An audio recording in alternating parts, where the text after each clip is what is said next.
Hello, everybody. Welcome to another episode of Friends Per Second, the FPS podcast. This is episode 2. We are recording this on the 29th of June for this upcoming weekend. I'm Jake Baldino. This is a podcast that is hosted on all the major platforms. It's also appearing on SkillUp's channel over the weekend. And speaking of SkillUp, he is one of our, I was going to say guests, but you are not a special guest. You are a main guy. I'm here, man. You're stuck with me. I love hearing you do intro as well because he's hello and we're back with another episode of the. And then I'm always thinking it's the Before You Buy, but then you're like, the Friends Per Second podcast. I'm like, whoa, he said something different. That's so cool. I love it. Turns out there's only so many ways he said the thing, but then he changed the thing. thing. That's right. Yeah. But I'm glad to be. I'm over the Rona now, so yeah. I had Corona last week, which really sucked. You good? And yeah, I'm glad that I'm feeling better. So I'm gonna put you guys on this right now. The previous episode we all introduced each other, and it was very cutesy and very circle jerky. We should just keep doing that. Okay. Maybe in a shorter, briefer, like more relaxed way. Yeah. Okay. Well, I mean, I don't know which part where we're pointing, but this is Gerard to my some direction, I think. And Gerard is the completionist, and he completes all the video games all the time, and he hosts on G4. He's hanging out with wrestlers this week, as I understand. Is that true? You got half-naked men running around your office? Is that how it is? It's the dream. There are wrestlers here. They could beat me up. Some of them are championship winners, current championship holders in the WWE, sometimes AEW. Why are they? It's crazy. They're in your office. Why are they there? We're shooting. So we have a show called Attack of the Show, which is a legacy show on G4. We have wrestlers come on there all the time, but we also have a new show called Arena, which is a reboot of an old G4 property that basically now stars wrestlers coaching people who have beef with each other. So we had Cutie Cinderella and Myth. They duked it out, and so we're shooting a whole bunch of the show right now. So it's very exciting for me because I'm a huge wrestling fan. They're just people who I admire walking around just like they're cool people. It's pretty rad. I've never understood wrestling. It's such a weird thing. I mean, Americans. I feel like because Americans get it, and then you're British, and Australians, we're basically British, and we're all just like, I'm not so sure about that. I'm more into Blackadder personally. Do you know what I mean? Like wrestling, I don't know about that one. If you're willing, I can dissect it and teach it to you in a way where it's entertainment, which is the whole point to it. It's supposed to be entertaining. You need a teacher. You need someone to ease it in. Maybe one day. Yeah. We'll get thank you like for the introduction. masterclass. Yeah, like a master class. Absolutely. Yeah, sure. We'll get there. Thank you for the introduction, Ralph. That was great. I guess I'll go next. Somewhere on the screen is one Lucy James. One of the person I know you the least, Lucy, but I have enjoyed our conversations and us just getting to know each other just because you're so full of life and fun energy, and now you're on Giant Bomb as well as kicking ass over at GameSpot. You're all over the place and you're crushing it, and because of you, I now know my new best friend Tam, who I admire a lot. Our FPS goblin, if you will. That's right, the podcast goblin. Yeah, he's our podcast goblin. That's our first plushie. That's our plushie. Oh, yeah, that's 100%. Right. Yeah. Sure. He just has to be wearing purple. That's how you know it's like Tam. That's his color. Purple. Is that his color? Is it? Mm-hmm. I haven't noticed that. Is that a thing? Okay, fair enough. Purple and a headband. Mm-hmm. Yeah, the headband I've noticed for sure. Yeah. How are things going for you right now, Lucy, over at Giant Bomb? I know that's a new thing for you. How are you enjoying it? Yeah, so last time I saw you guys, which is weird, we were just saying this, it feels like forever since we last saw each other, but the episode came out 2 weeks ago, and we saw each other like 2 and a bit weeks ago. It's going really well. It's like getting the balance in. Like you said, I just joined the Giant Bomb fold officially. I've been making stuff over there for about a year. So it's really fun because as well, work is kind of, I don't know, you have that high when you come off of fake E3, and then it's, we've got a plan for the rest of the year now, and then there's another showcase you got to cover, and then there's games coming out. So it's really fun and exciting, and just, the Giant Bomb team is so, just like nothing has been shot down yet, which is very exciting, but it also is like, what can I get away with? Like, what can we do? Which is like a really exciting prospect. Sure. And also the reception to Tam Jeff, Dan, and I has just been so nice. So very, very grateful. Been good to see. Thank you for the lovely intro. Yeah. Wait, Jake, do I have to intro you now? Because even though you kind of said I'm Jake Baldino, but you'll know him. I don't even know. I Jake skip myself. That's just how I roll. You're too humble. You'll know him from Game Ranks, his own channel. The biggest, you know what? I'm gonna say it, the biggest Metal Gear fan that I know. Are you stoked for the 35th anniversary of Metal Gear? Yes, I'm nervous. Stoked to see some new pachinko machines. I was gonna say, do you have any big plans? Yeah, that's what's gonna be, and some merchandise. Baby. Yeah. Did you guys see that wallet that Square Enix is selling for like Nier Automata? It's like a little trifold wallet, $465 Are you for a trifold leather wallet. It's like, dude, come on now. Square Enix is the king of making something too expensive that people want. Hey, to be fair, I got a little wine mom drunk, and I ordered, without even remembering, an ice cube tray that's like, it's like Buster Swords. So I have now, if I enjoy a delicious like bourbon or a Negroni or what have you, I can stick a little Buster Sword in it as an ice cube. Sick. And it's because it just showed up on my doorstep the other day, and I was like, "What's this?" And I opened it, and I was like, "Oh wow." Did you cool. Did you mean to be British when you answered the door? You're like, "Oh, what's this?" I did. Right, what's this about, man? I totally did that. What's this all about? Voice. I'm looking at this wallet, and oh my god. Why I'm is glad the you guys wallet? are all here. We got a lot to talk about. Are you looking up the ice? I didn't want to interrupt you. I am. I'm It's looking sick. up the wallet, which is I'm gonna get you 2017 guys Square Christmas Enix presents. Co. It's No, ridiculous. 27. No, it's not. It's a new wallet because I saw Wario64 post about it the other day. You sure it's not like an NFT wallet or No, like it's a crypto full on. wallet? It's a proper real wallet, and it's like $460 for just a basic ass trifold leather wallet. No, I'm looking at it, but like all the pictures say 2017. Is this just stuff? Is this just shit that they couldn't shift? And Maybe, and they're like, let's make it way more expensive. That's how we'll get it to ship, That's right? the That's way. what they're gonna do. Overpriced. That's brilliant. I love it. I good on you, Square Enix. Keep it up. Keep it up. That's going to be the podcast company Christmas present officially. Yeah. Oh man, I'm pumped. I'm ready for Christmas. So we got a big show. We got a bunch of news to talk about. We got some games we've been playing, and of course, we have another special guest to talk to. So we might as well kick that off. We're pretty excited about it. Let's talk Diablo Immortal because we haven't talked about it at all yet on this podcast. So for those that don't know, Diablo Immortal has the lowest rated user score of any game on Metacritic. It's all the mobile game stuff, man. So whales can spend hundreds of dollars to max out their farm. PvP is totally pay to win with no restrictions on whales.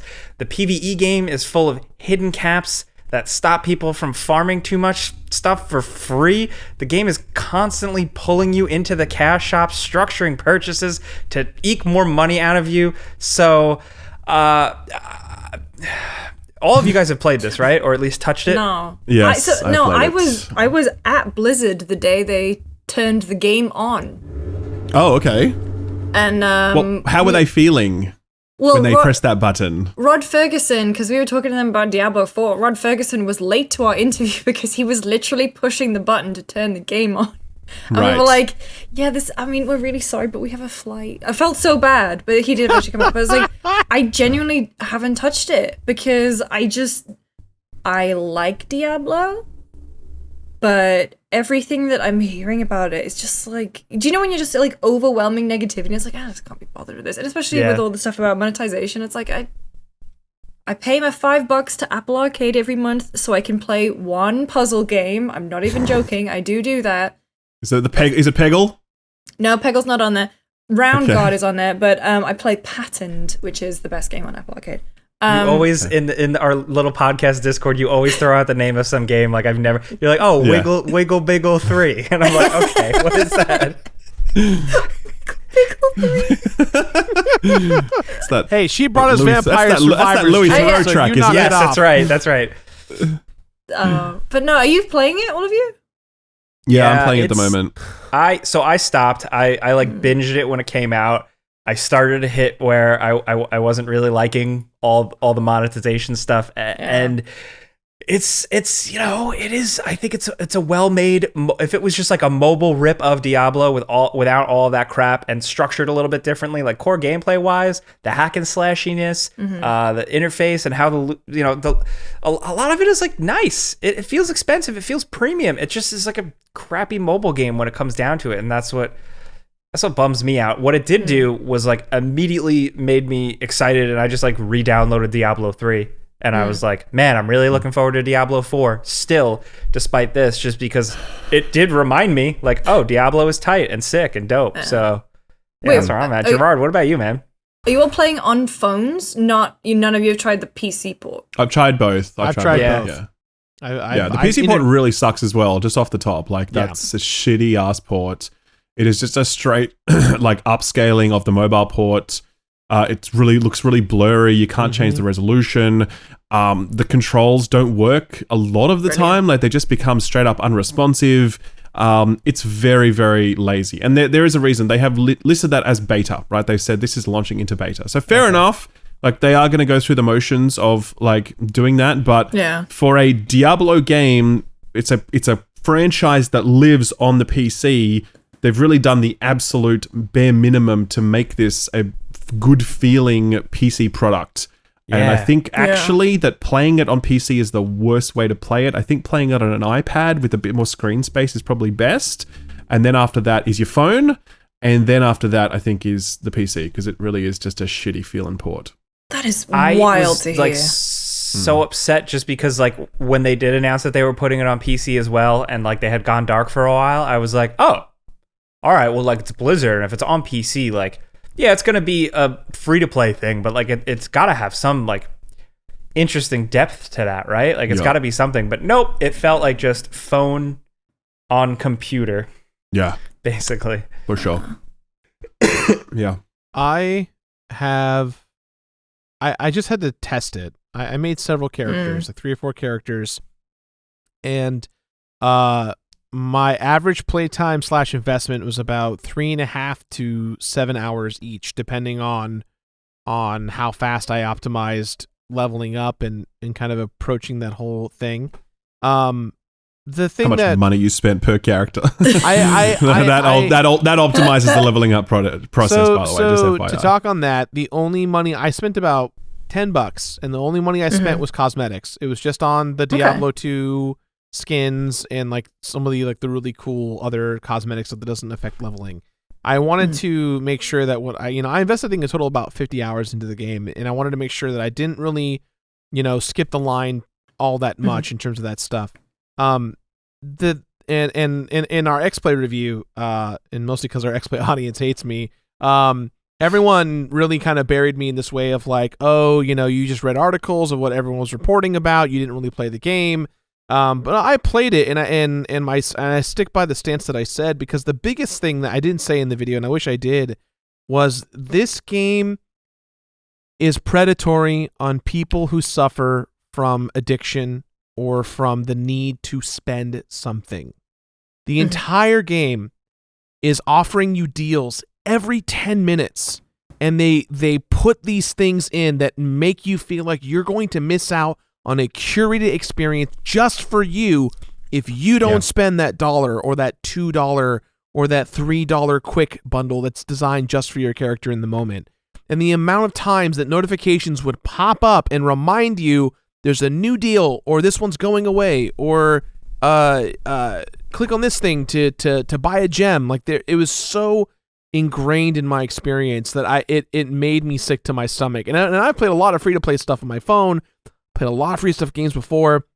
I've never felt gross until I played Diablo Immortal. It reminded me that my wallet is tied to my worth and investment in the game, and it totally just made me sad. But on Jake's point, it did make me very excited. I did also re-download Diablo 3. I also got very excited for Diablo 4, and I'm a massive Diablo 2 guy. I've been playing the Resurrection since it came out, and I've absolutely loved every time that I've spent with it, especially because there is no way to juice anything in Diablo 2 Resurrection. It's just the game that we all grew up with. Yeah. For me, it's like I hit almost like a an existential wall with it. It happens with a lot of these types of like mobile free-to-play games. You know, I get hooked on any like little wholesome things like Tiny Tower. It could be something like that, but it could be something like Diablo Immortal, where I hit a point where I'm like, what am I doing? Like, this isn't designed for this. It's not designed for me, my type of player. It's not designed even for this wholesome or even ongoing gameplay experience, because it's just about that monetization. It's built for a completely different audience, right? Like, it's like they know that this game is going to do it already has. I mean, look at the numbers. It's done gangbusters numbers with casual audiences. I assume audiences in other countries who just mostly play mobile and who are, you know, culturally more down to put money into a game. So I'm like, what am I doing with this? And also, this isn't for me. That doesn't make it any better, but that's the wall I hit. Yeah. I'm still playing it now. I'm like level 50 because I really had this plan to like, I'm going to smash through this. I'm going to, you know, level up characters and whatever. But like, I just eventually got to a point where I'm like, yeah, this fucking sucks. I'm not motivated to play this. Yeah. So after 30, it really starts to slow down a lot and you actually have to really confront the gameplay at that point. And I feel like there's the thing, right? I think a lot of the general consensus about this is like, actually, it's a pretty good game. And it's like, well, I agree with that in part. Yeah. Like, I agree that it's a cool mobile game. But I also believe that like the history of this franchise, Diablo, it is a very storied, very respected, very important franchise in the history of video games. And so I definitely take that into consideration when I evaluate this product, but I also take into consideration the asking price, where I'm like, if this was truly free, obviously nothing's truly free, but like if you weren't charging out the ass for this like you are, I think I would actually be much more forgiving of its gameplay, right? Because I'm like, well, you've only asked for a couple of bucks from me, and the gameplay is pretty nice. I like it. But because you are trying to charge people literally thousands and thousands of dollars, I'm like, well, I think that that gameplay then deserves a lot more scrutiny. Like, what are you getting for your thousands and thousands of dollars? And then I look at the gameplay and I'm like, well, actually, this is pretty basic shit. And it's like, this isn't worth really investing time or money into, you know? Yeah. I think that sort of like the goodwill associated with this product really, I think, sharpens the critical lens you apply to it, you know? Whereas if I felt like this was a product that was treating me and other consumers well, I'd extend it more benefit of the doubt. And I'd be like, hey, you slide your finger across and boom, the particles go pow. And I'd be like, sick. But I'm like, I see that people are spending thousands of dollars to, you know, play the game and dumpster people in PvP. And I'm like, well, no, fuck this. Let's take a good look at this. And I, you know, really reached that point where I'm just like, I don't like this game. I don't like how this plays. I don't think this is truly rewarding. For me, it was interesting because like as a critic, you kind of think like, well, there's no objective analysis, right? There's no such thing as being truly objective. Everything is subjective. But it was instructive for me because I'm like, well, never before have I seen my perspective on a game shift so radically in my core view of it based upon its like monetization model. And it forced me to apply a totally different lens to the way I was looking at the actual game. Yeah. I'm not sure if that point makes sense, but like, it absolutely does. Yeah, because like when I played it back in the day before the microtransactions were out, I'm like, you know what, this is actually pretty impressive. Yeah. But then when I got stuck into it and really saw how this whole thing was structured, I was like, wow, yeah, I can't believe they're doing this. You know what I mean? I was really stunned by how far they've gone with this as well. That's the other thing, because I mean, we really expect mobile games to take the piss, but like the degree to which Blizzard have gone all in on this is like stunning. Like it's shocking considering all of the backlash, all of the PR from years ago when it was announced, the whole "don't you guys have phones" thing. Then it went dormant. All of that only to now come back with zero concessions and only doubling down on what they like. There was probably no hesitation behind, like it just feels like it's like, oh wow, like this is uncompromisingly and also free like to play shit. Some weird gaslighting as well. Like the lead developer Wyatt Cheng said like a week or two before the game came out, he's like, oh, it's not possible to pay any money to upgrade your gear. And it's like, okay, dude, that's technically true, But like, fuck off, man! Like that is such That's a a double blatant speak. lie when you look at what. No, Yeah, but it's not a lie though, because Semantics you can't play. spend money on gear. What you spend money on are the gems, and it's go like, in cool, the man. gear. Like that's a part of the process. You didn't think that people would figure that part out and Yeah. like bandy your little quote around everywhere after that. So that really, I think, further exacerbated that situation where, like, to try and be to be gaslit by Blizzard to that level by the lead director of like the head guy of the game as well. That really pissed me off. So, But do you know Yeah, think it's man. like a weird time for Blizzard in regards to the fact that they are, I mean, obviously the harassment case, everything that's happening with the Department of Fair Employment and Housing in Los Angeles, but also the fact that they are releasing so many games. And it feels very weird. I don't know if you've thought this as well, but like Overwatch 2, for example, not being a boxed product, going to a battle pass system, extensive monetization within Diablo Immortal. They are releasing the new WoW expansion and just straight up buying a studio to help them finish it. Like, yeah. it feels And that's really co- that's- weird. that's coming It's like soon a as well. shareholders, like, they've been hemorrhaging talent because of everything that's been happening, whether they got kicked out because they were wrong-uns or whether just because people couldn't deal with working there anymore. It's so weird to think of, like, all the business decisions that obviously we're not privy to, but you can see from the outside looking in. It's like someone at Blizzard is like, okay, you need to stop making money now. Release everything. Yeah. Like, release the fucking hounds.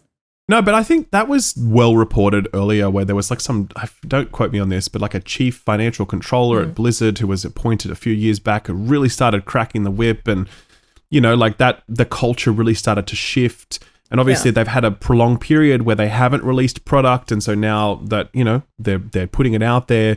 Mobile was a stated goal for Blizzard many years ago, and now those projects are coming to fruition. We're seeing that Arclight Rumble, which is a World of Warcraft like Clash Royale game, and we're seeing Diablo Immortal, and who knows what we'll see in the Overwatch space. I'm almost certain we'll see a mobile port of Overwatch at some point Don't. when they can say figure out how to that. do it. Match So- with Tracer. Don't. Yeah. Why? So yeah, they're going all in on trying to make cash, obviously. And I don't have a problem with Blizzard making money, by the way. Like, you know, they want to put out a WoW expansion. That's fine. It seems a little bit rushed, but who knows? Maybe they've got everything under control. But I do think that this product, Diablo Immortal specifically, really sets a new precedent for how I view this company. Because I don't think it's fine for us just to be like, oh, well, it's a mobile game, so we just ignore it. It's okay for them to do it. That's their chance to cash in.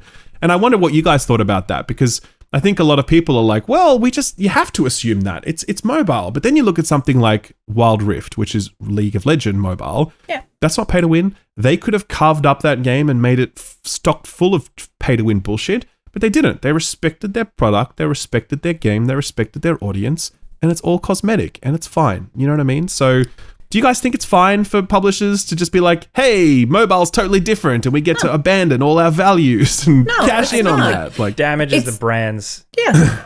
It's way more shrewd as well, because Yeah. I mean, if you take a look at like the mobile space in general, a lot of the free to play games, they tap into human psychology on the basis level to get you to buy stuff, to get you to keep playing. Like, and what amazes me about the whole thing is that Activision, the whole company is not called Activision Blizzard, the whole company is Activision Blizzard King. You literally Yeah. have a mobile fucking, like a wing of your entire company. And it's so strange to me because, like, even playing Candy Crush or, you know, any number one of those match 3 games that they have, they do not feel as predatory as at least what it sounds like Diablo Immortal is. Like, yeah. and that's really strange to me. I've played Clash Royale for 6 years to my shame, my great shame. That game is Jason, like, what? You're like, okay, don't even get me started. Clash Royale is a proper ass video game, and I will go off on that game. That is a very, very well constructed game. I went But down anyway, that that's another rabbit hole. thing. Yeah. Yeah, It's pretty damn good. It's very good, right? And look, yeah, obviously it nudges you towards cash. It is, you know, pay to win in a sense. You can dump heaps of money into it, but at the same time, I've probably only spent a couple of $100 on it over 6 years. I reckon probably $200 tops over 6 years. And you know, I'm still playing it at a relatively high level, and like I've never ever felt like this game is nickel and diming me. but I've put, a handful of hours into Diablo Immortal now, and most of those hours I have felt like this game is nickel and diming me. Most of those hours I felt like this game is having a laugh. You know what I mean?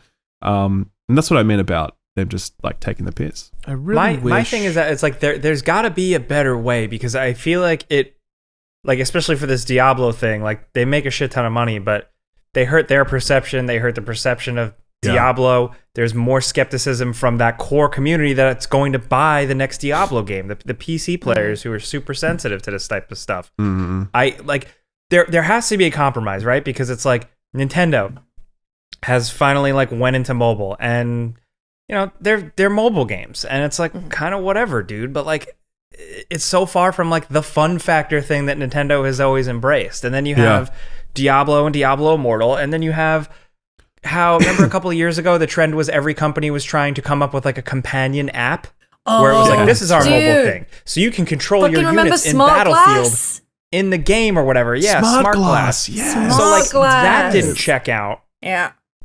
And then there's only the other extreme, which is shitty mobile pay to win. Why can't there be some sort of compromise thing where you can make a mobile game that really celebrates like why couldn't there be like a Diablo mobile game that actually really celebrated Diablo and just got you a little excited for Diablo 4? Like maybe it was a fun prequel dungeon crawler. I don't know. It's not going to make as much money, but it could strengthen the brand a little bit and be a fun diversion, a little marketing. But I think that exists, by the way, and this is the choice, right? That exists with Wild Rift, for example, with League of Legends. That exists with Apex Legends and Fortnite. Like those games that are just ports of the ones that we play. A good point. And it's like you can just take your existing game, which is pretty fairly monetized, and put it on mobile and make it playable. I think the complicating factor with this is obviously Activision Blizzard's greed, but also the fact that the ARPG genre itself is so ripe for monetization because it's so full of dials and loot and just things that you can monetize in a way that you can't monetize in a battle royale, for example, because it's just so perfect for that. Yeah. And they just jumped at the opportunity, obviously. So yeah, I really wish. I no disrespect to anyone who's spent money on Diablo Immortal, but if you are gonna do a nostalgia buy-in like this, if you're gonna do it, give me two options. One, free to play, filled with microtransactions and the sensation to wanting to spend money if you're trying to get me to spend money. Or two, let me pay $25 for the full version and leave me the fuck alone. Yeah. I would pay $25 right now to play Diablo Immortal to never be asked ever again to spend $1 on a bundle. I said the exact same thing in my before you buy. I said $20 for a kick-ass little fun mobile Diablo. Yeah. Totally. Sign me up, coach. Yeah.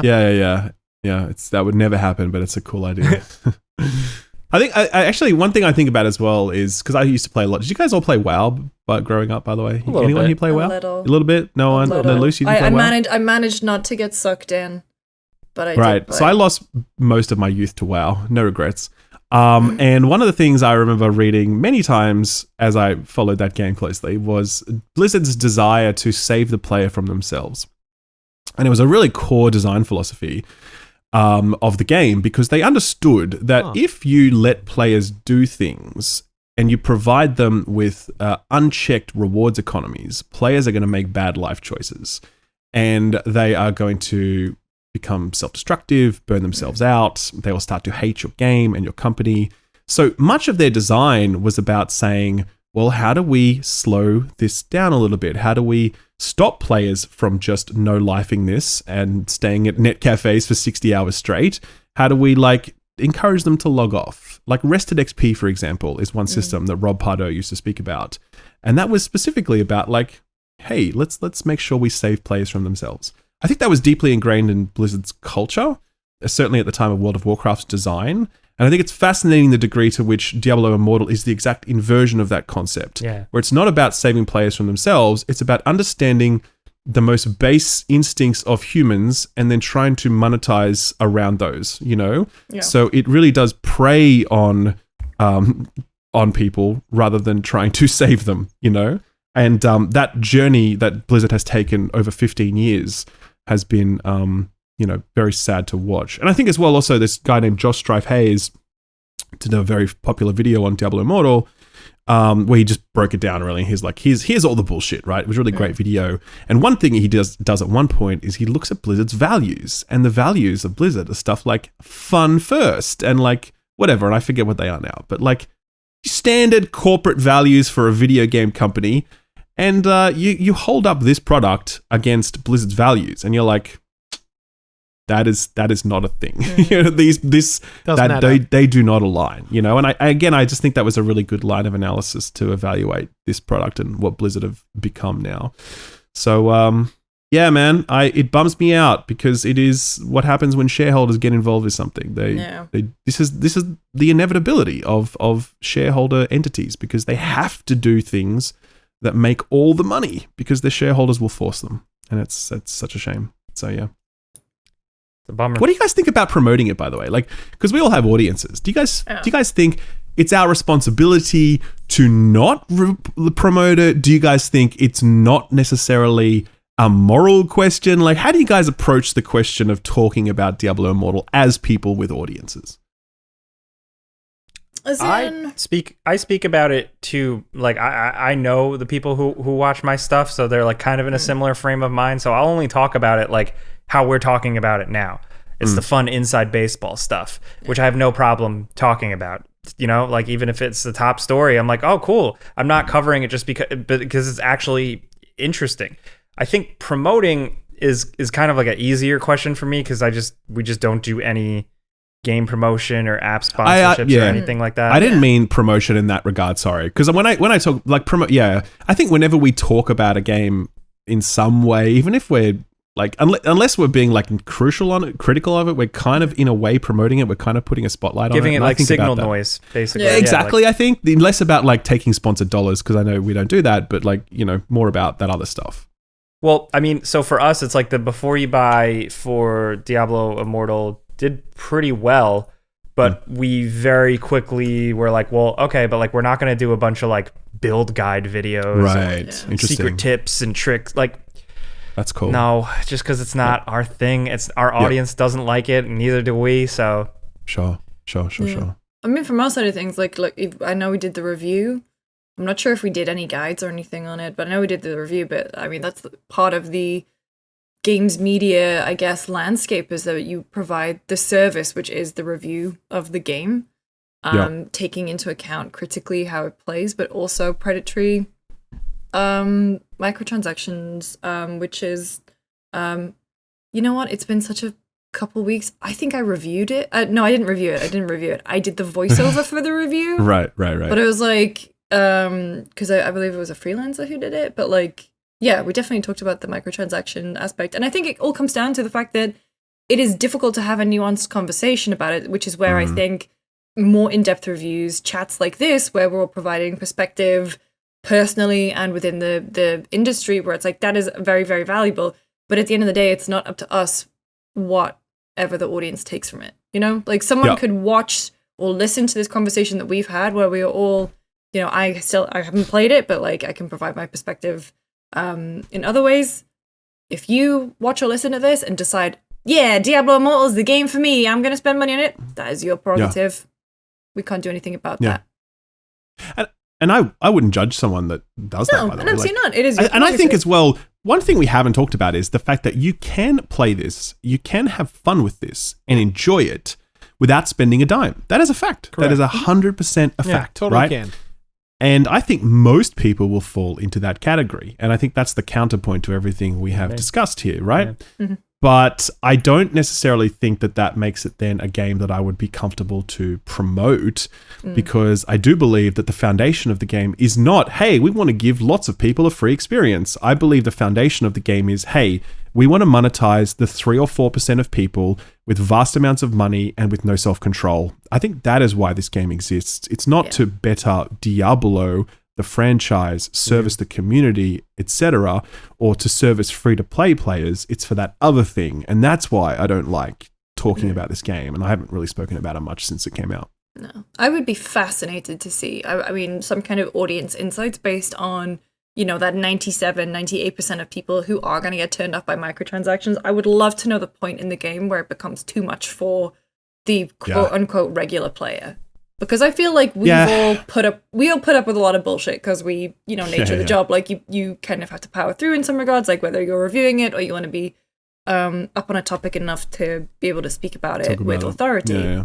But I would love to know what the insights are on Diablo Immortal. Yeah, level 35 is when it starts to get grindy. A little bit before that, actually. But yeah, and I think that's when a lot of people would start to drop off. Because unless you've got the Battle Pass, which gives you huge boosts of XP, you are literally running around in circles doing bounties in little tiny zones. And the enemies respawn every 30 seconds. And you were just running around in circles. That's it. You know what I mean? So my suspicion is that's about when it is. Honestly, this conversation is probably going to be the last time I really think about it. Yeah, right. I've totally written it off. I don't know if you guys have. I know, something like I try not to write off games, but in this instance, I'm not really looking for a comeback story. Tell you what, let's turn it into a positive. All of you at home right now, go to Steam. $3. Where this is going. Vampire Survivors. There we go. That's the end of every segment now, isn't it? So that's how it is. If you want a game that will fulfill you through and through, and it's only a one-time sign-up fee, Vampire Survivors. Enjoy. You're welcome. Sure. Amen to that. Moving on. Let's talk about Fallout 5, a phrase that I didn't think I would say. So in an interview with IGN's Ryan McCaffrey, Big Rod Todd Howard, the man himself, fancy jacket, shiny boots boy. The seagull. Pretty much, the seagull, which we will get to. He said that Fallout 5 will be made by them, Bethesda Game Studio, after Elder Scrolls 6 ships. So the way the timeline works out is that they are working on Starfield. Starfield's going to come out. Their next thing is going to be Elder Scrolls, and then the thing after that is Fallout. So the prophecy is fulfilled once again. The cycle continues for them. So it's probably going to be a long time from now. Probably, no earlier than 2030. Everybody's throwing out crazy years. I think I'm done with hearing about things that are so far away. First it was Elder Scrolls, now it's this. Lucy, how do you feel about that? I'll let you go first. I guess. No. There's like a 1,000-yard stare for a second, no, because I'm about to do this, aren't I? If you think about it, it's this just means 30, no, oh my god, 2030 is not 30 years away, it's 10 years away. Oh my god. But it's we're gonna have to deal with we're gonna have to deal with rumors and leaks and the whole just the hype cycle is going to be unbearable if you announce stuff this far in advance. And I know to a degree we're all kind of guilty of it because we are excited about this kind of stuff, and it's oh yeah, Final Fantasy VII Part 2 remake Part 2 or whatever, it's still years away, but it's next year now. But I guess when that game had come out, we were still so excited for Part 2, even though we had no idea of a time frame. And it's just I'm at the point now where I'm just make something, Todd. Just let me play Starfield. Let me get that new Bethesda Game Studios blood in, and then I can be excited about the new Elder Scrolls. Then I can be excited about a Fallout when it is a tangible product that and I think Bethesda were doing really well with this stuff for a while. They would announce games at E3. They would do the half hour of gameplay, and then you would see it that November. Beautiful. Why have we gone back to this? That was great for me. That worked. Yeah, why have we gone back to this protracted? Oh, I know, this is not on IGN or Ryan McCaffrey or anything, but because it's you kind of have to ask. Of course. I wish that he hadn't. Let's just keep it on. I wish he didn't do his job just that one time. Yeah, no, you know what I mean? It's just kind of exhausting at this point. It's yeah. I also think it was kind of poorly timed for Todd to talk about it, especially after the Kotaku report on Fallout 76. Big time. Yeah. That report, if you missed it, was basically talking about how Fallout 76 was made crunching the QA staff who were essentially ignored most of the time, and most senior Bethesda staff wanted nothing to do with Fallout 76 because I guess they thought it was a dog shit product. And Todd Howard was meant to be leading it, but he wouldn't really do anything except when he would like fly by and then shit all over an idea and then leave. And that's why staff called him the Seagull. And I'm like, oh, that's yes, why they call him a Seagull. that is why I am calling Todd the Seagull from now on, man. I am sticking with that. That is fantastic. So I've heard another way to describe that, not within the context of Fallout 76, but it's called the swoop and poop. Right. Like coming in at the 11th hour and just shitting all over something. They all swoop and poop. But I think Seagull's better. That's apparently Todd's management style for Fallout 76. So, I guess the question though is that at that point, if you're the development team and you're looking at all the money going into this, why even release the product if it's just gonna result in a the Star Citizen approach. Well, I mean, you have to kind of. I mean, the way I see it is brand awareness and brand importance is huge, right? If you make a bad product, people will remember the bad product, and no matter what you do, they're going to always associate with you with you, unless you can prove in the next one that you're going to do it again, right? And for Fallout 76 is for better or for worse, they've tried to work themselves out of that hole, right?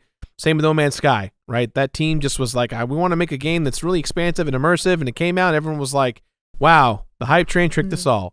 Now that game is very different, it's very fun, very awesome, and not everyone talks about it as much as they should.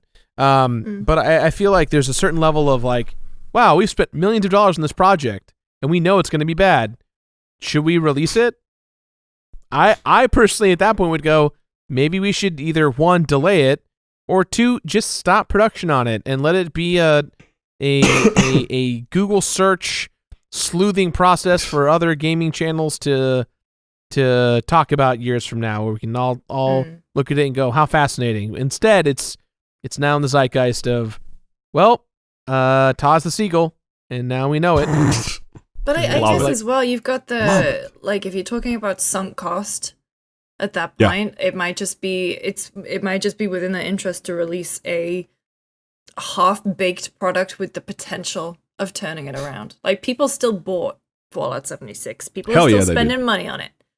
And maybe, I'm not sure of the financials right now, but maybe it even got to a place where it was profitable. I don't know. I always suspected that Bethesda was under huge cash flow challenges at that point because they hadn't shipped in a while, and their big projects were still a ways off. And the fact that Fallout 76 went out the way that it did was telling me that, like, hey, these guys have got some money problems. And then after that, they sold to Microsoft. So that was my suspicion for how that all went down. I think they were just sort of financially crunched at that point. Yeah, that's a total guess. Yeah. It's easier then to release something you're already making than start something from scratch at that point. Yeah, sure. So with Fallout 5, at this point, would you guys rather see a different studio make it? If they were to outsource that, what would that look like? I would like to see a creative new set of hands on... Yeah, I agree. I mean, it worked out with New Vegas for a lot of people. I was about to say Obsidian and New Vegas 2. Yeah. Everyone's like trying to keep that dream alive, but Obsidian are so loaded up with projects, and Avowed is anything but small. Like, you can just tell that's going to be big. Yeah. So they're a small studio-ish, tackling a massive project in addition to their other stuff, Pentiment, Grounded, whatever else they probably got going on in the background. Is them? They're working on Outer Worlds 2. There's no way in hell this studio is going to take... Yeah, that's their Fallout. There's no way this studio is going to do a New Vegas 2, I think. New Vegas 2 might happen, but I don't think it's going to be Obsidian that does it. But they're part of Microsoft now. So there's a huge like catalog of studios they can draw from that could make this game. It doesn't need to be them. But I also definitely don't think it should be Bethesda. Like, having to wait until 2030 for Fallout 5 is dumb. I'm sorry. We should not be forced to play Fallout 76 for another 8 years now. We shouldn't be forced to play for another 8 minutes. Find another studio. They need to get this on someone else. Yeah. Totally. Normalize letting other studios try and take a crack at the thing that made you great, because you'd find that you can find fans and developers who want to be that level, would treat it with such respect that it ends up probably sometimes even being better than the previous product, Sega. Yeah. Sorry, I I said mean, that out In loud. Exile. Say again. Sorry. There's Is that allowed? Fallout London, like that huge mod That is looks coming cool. out. That looks really cool. That's right. Yeah. There was wasn't there a Miami one as well? I wanna Yep. say? Yes, there was. Yeah. So I guess I, that is 5 should existing, be but set it's in New York. Let's Hell go. yeah. Fallout The 5, Division. Lost in New York. Like starring Macaulay Culkin as Starring the Wanderer. Cool Macaulay Culkin. I was gonna say, Culkin. In Exile is the studio that does the Wasteland series, and obviously they have that old school connection to Fallout. Yeah. If you were to get that studio to work on a new Fallout game, that would be some kind of beautiful full circle shit. And that studio is super talented. They know what they're doing. The Wasteland series as well does well, but it's not like a top tier kind of. Yeah. It hasn't found cut through, right? So if they were to then pivot back to a Fallout game, for example, I think people would love that. I think it makes commercial and artistic sense. I wonder if they'd be up for something like that. Very cool. That's very interesting. We'll have to wait and see, I guess. So next up is the Steam Next Fest, which I didn't really participate too much in that. It wrapped up last week. It's a bunch of indie demos that you were able to access and jump into. It is the largest spotlight on the indie scene in the current gaming calendar. Steam's storefront highlights the most downloaded and wishlisted demos, and then that's where hopefully discoverability happens and wishlisting happens and sets these things off for success. So, Ralph, I know you jumped in hard. Yes, big time. How was your experience? Amazing, for real. Like if because I've covered all the Next Fest, because I started March last year and I've covered all of them since. Well, I haven't covered all of them, but I participated in all of them. And I try and stay pretty close to the indie scene because I kind of shout out a random indie title each week on my show. And I also just like on game dev Twitter and whatever, I'm speaking to people in the background. I'm on like every indie PR mailing list, whatever. So this was by far and away the best indie showcase ever, full stop, by a country mile, astounding. I wanted to try and showcase a few titles in a video that I did recently, but it ended up being 25 titles and 0 of them were filler. 0 of them I was like, this is a bit of a line ball call. And that's happened in the past when I've done previous coverage where I was like, this looks okay, I'll put it in. But it wasn't like that this time. It was really like, wow, man, there is just so much good shit coming down the pike for the indie scene, overwhelmingly so. And if you guys aren't sort of like hooking into it, I really recommend getting into the next one because they happen every sort of 6 months. Yeah. And so this will probably, I don't think there'll be another one this year. I think we can probably expect February next year will be the next one, if I'm not mistaken. But yeah, man, just amazing. And it's as I said, overwhelming how much creativity is out there in the indie scene, because we're always talking about like we've recycled ideas and AAA sucks and this There's and so that. much out like there is so much good shit out there. People who become cynical and jaded about the games industry, they're just looking at the wrong parts of it, man. Because if you focus all of your attention on Diablo Immortal, then you're gonna hate video games. But like the indie scene is just cool and wholesome. It's not perfect, don't get me wrong. There's plenty of issues in the indie scene too. But on balance, it's just a really great scene to be close to, and you'll find amazing shit. So yeah. So where do you guys just the rest of you guys like? How do you guys find indies? I typically just kind of find them through word of mouth. I'm to be honest, I'm not the best at seeking out resources for them. I just hear people talk about them, and I go, oh cool, maybe I'll check that one out. It's not the best system, but do you guys do anything better than me? No, I typically I'm still word of mouth very much. So just kind of, you can always sort of tell what people are talking about just because you'll kind of be, I follow a lot of industry people, obviously. My cat agrees. Wow, that's a loud cat. You're telling me, man, 6 a.m. No, like, it's mostly word of mouth. And in terms of like the Steam Next Fest stuff, I found it overwhelming because there's just so much choice. And so I don't know if anyone necessarily has cracked that, like, and indie coverage is always a thing that we kind of battle with all over the place because it's difficult to do. There's so much choice in terms of traffic, which is unfortunately something that you do have to factor in. Like, unless it's going to be this one game, like the gem that's going to blow through and get that mainstream, like, kind of the real like hit. neon white kind of thing. we'll get to that. Don't worry, Luce. You'll have your time. It's difficult to curate. However, I also think that was part of it was because I was not necessarily a PC person for a while. Like I had my PC and then I became very console focused for a while. But now that I've got a new PC that is just for gaming, I'm much more plugged in to Steam and stuff. And so like my wish list has grown. Steam's algorithm is doing actually pretty well in terms of recommending me stuff that I would like. I know I want to give a shout out to Reb Valentine from IGN. I know she does kind of like a monthly roundup, and she always does call outs on Twitter where it's like, if you're an indie dev or, an upcoming indie game that you want me to write about for IGN, let me know. And I always kind of like troll the replies of that tweet. It's great. So, but Gerard, what about you? Well, first off, I just want to give a big thank you to all the listeners at home because I casually announced that I was producing a game called Elsie that was announced during Steam's Next Fest.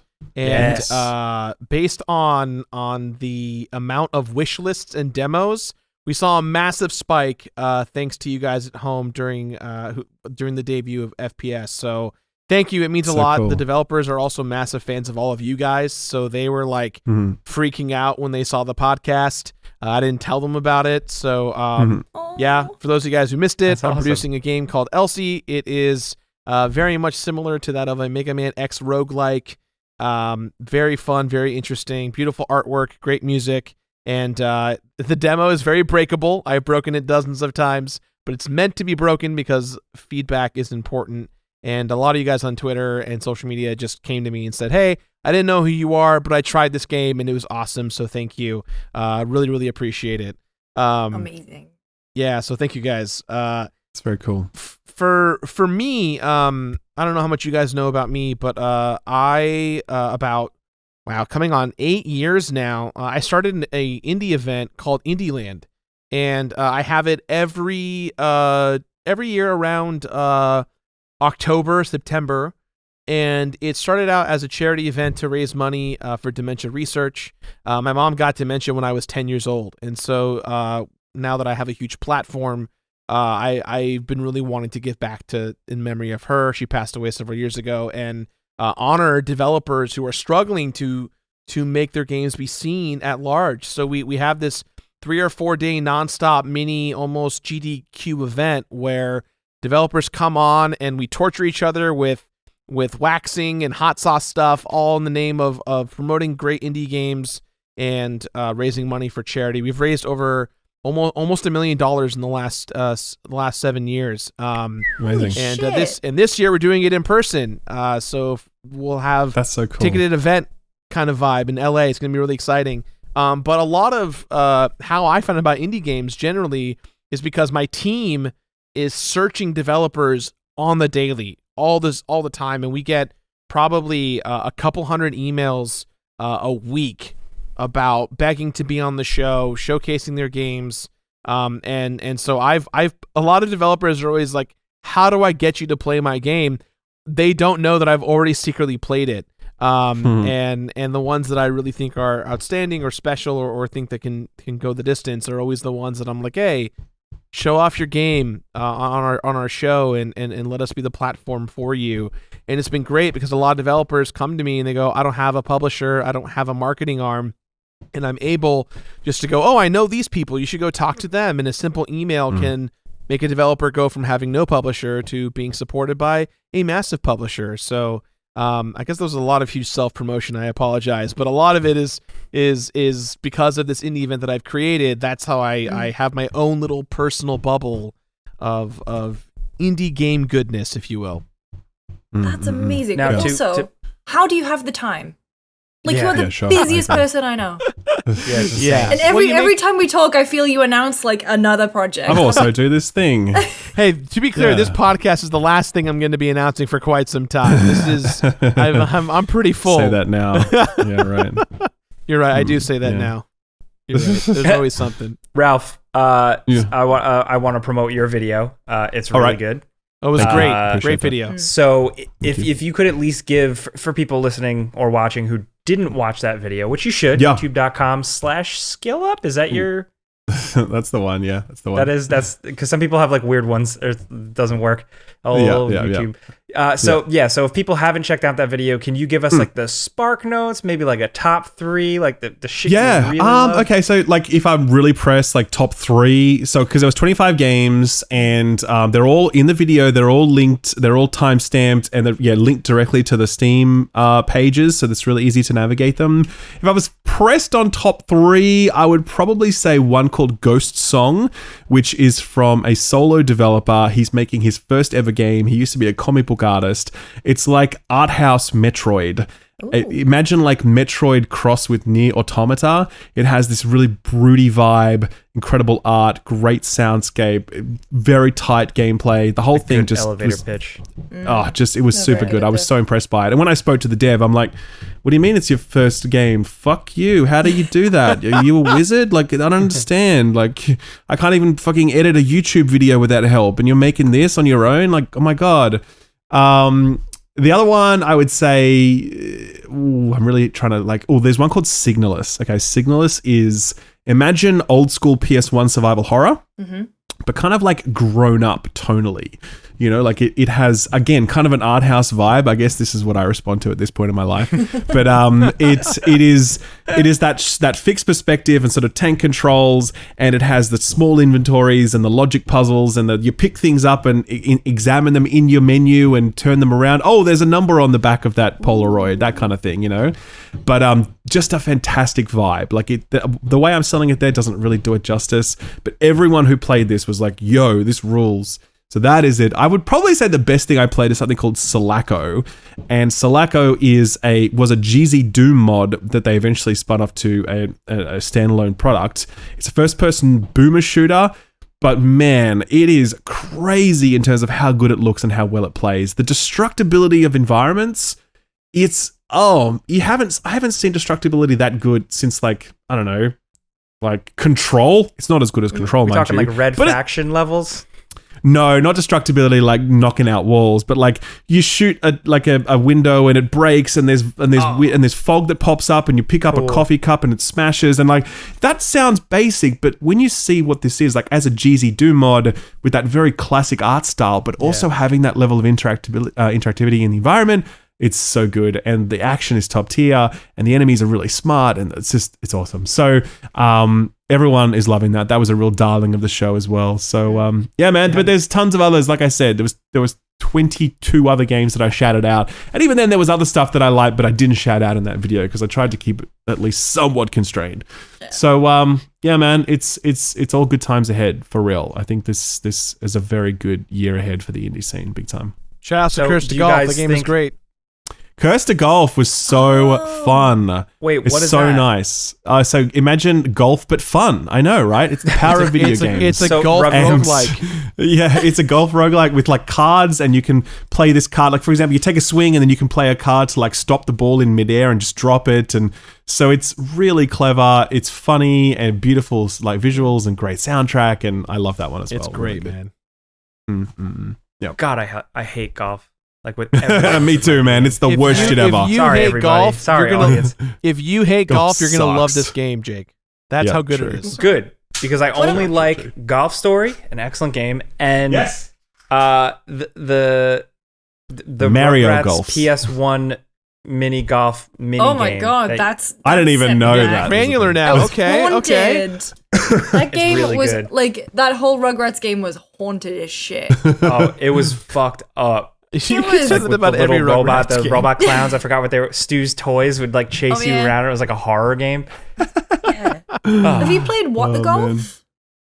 What the golf? What the golf? Is that the What one? the Golf is good. No. That's good too. Yes. It's really good. It's just like a very irreverent, very easy to pick up and play, and you know, very quick. That was fun. And then there was one. It was a mobile one, where it was kind of like endlessly generated levels where you just pull back and you let go.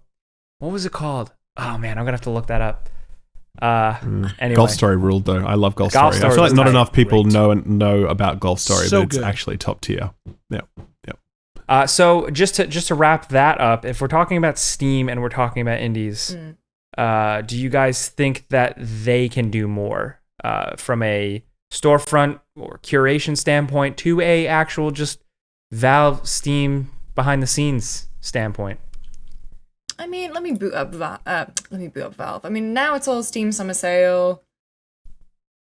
I mean, I feel like here's what I think. I feel like there's the curator stuff on Steam.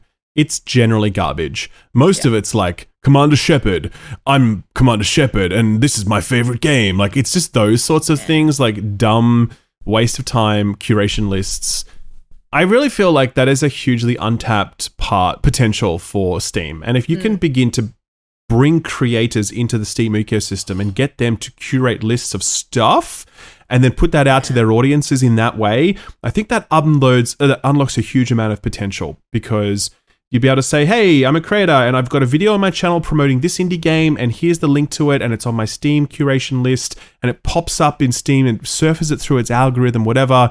I just think that relying on algorithms alone to promote indies within Steam is not enough. And I think pulling in curators, influencers, whatever you want to call them, with audiences to help pump indie games, that I think is the next frontier for what Steam can do. Ralph, you know who did that for a long time and was like the proponent of pushing that? Total Biscuit. Oh yeah, right. He was the go-to. He was one of the first. first. He did it great, and he changed the lives of so many indie developers in the games that he supported. Rest his soul. He was a true G at that. Shout out to that. Yeah, definitely, and he's definitely an inspiration for me in terms of indie coverage. Yeah, and I know, and now that you say that, I totally remember his like curation thing is still one of the biggest on Steam, I think. Oh, it was the only one I ever clicked on. Like, that's right. That's right. So like that's a thing, and I think Steam needs to realize that. Steam really keep curators / influencers at an arm's length, and I think that they shouldn't, because I think there's a lot of upside to everyone involved if they smarten up on that front, especially indie devs. So I think in a lot of ways sometimes as well, though, we get obviously like a lot of press releases and stuff for indie games, and sometimes I feel like indies just don't know how to market themselves. 100%. And I think that's 100%. another part of it, and that's why, you know, like a lot of the time I get my indie recommendations from people that I know and trust, because like you can either you use it in a way that you're speaking my language, like, oh, I know you like this, you'll like this, but a lot of times I'll just get like even weird emails and stuff. I'm just like, I don't know what this game is, like like no GIF, like no clear description of what the game is, no gameplay embedded, like you just look at this and it's just a wall of text being like, we're releasing a game, and you're like, oh, okay, well, I go through the effort of trying to find what that is, but I'm just like, that is not a good email. And I get some other ones where it's like, here's a GIF of the gameplay, and here's the link to the trailer, and here's a code so you can play it right now. And it's just like tick, tick, tick, tick, tick, tick, tick. And I'm like, cool, I know you people know what you're doing. You know how to market this thing. And sure enough, it does well, because I see other people get those same emails and start talking about them. You know, there's a way to do it.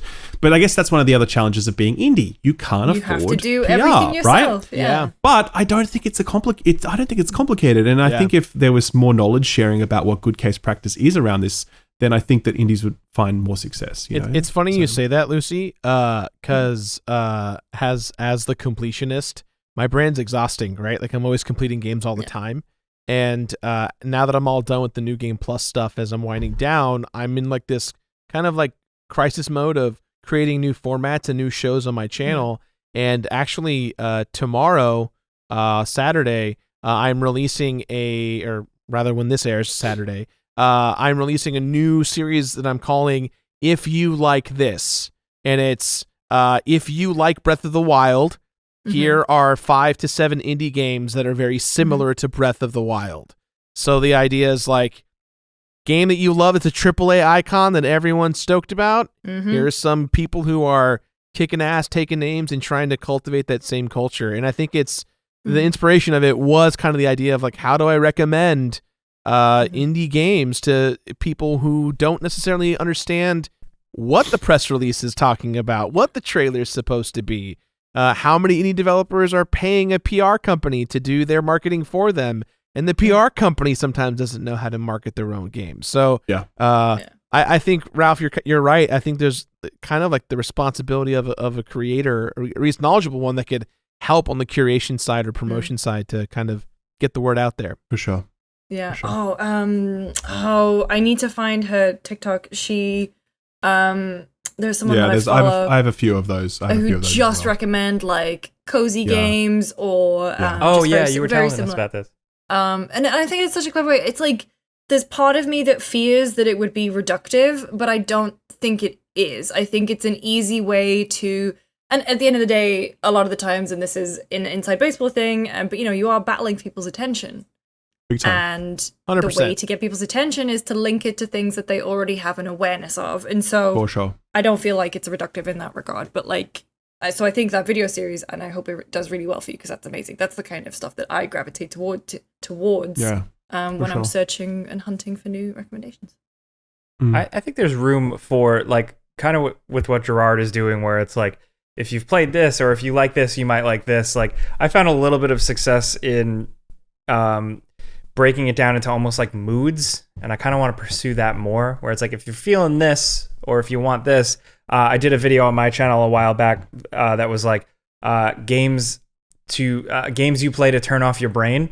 And people responded really well to that. Just like that was like that category was games if you want to just chill out. So I kind of like I feel like there's more potential there, like a mood sommelier. I think it's an awesome you may. idea. Kim Yeah, Chica Totally. at Kim Chica on Twitter and Twitch, and hi babe. Nice to meet you, babe. Yeah, at Kim Chica, she does great stuff. Like all the best announcements from the Nintendo Direct that you should keep an eye on. Pixel art games to try on the Switch, like all these curated indie lists. I think she does a great job. So You should play Spirity, by the way. It's like Stardew Valley meets Spirited Away. It's the best. It's like running a bathhouse full of Japanese spirits, and it's super cool. It's very good. Lovely. You'll love it. Very You'll love it. Well, it's funny that you mentioned Nintendo Showcase. Let's just jump into that. Nintendo showed off a bunch of stuff, a lot of stuff really quickly. So we got a list. Maybe I'll just rattle through the list and you guys chime in if there's anything you really think is worth chatting about. First is a look at Monster Hunter Rise Sunbreak.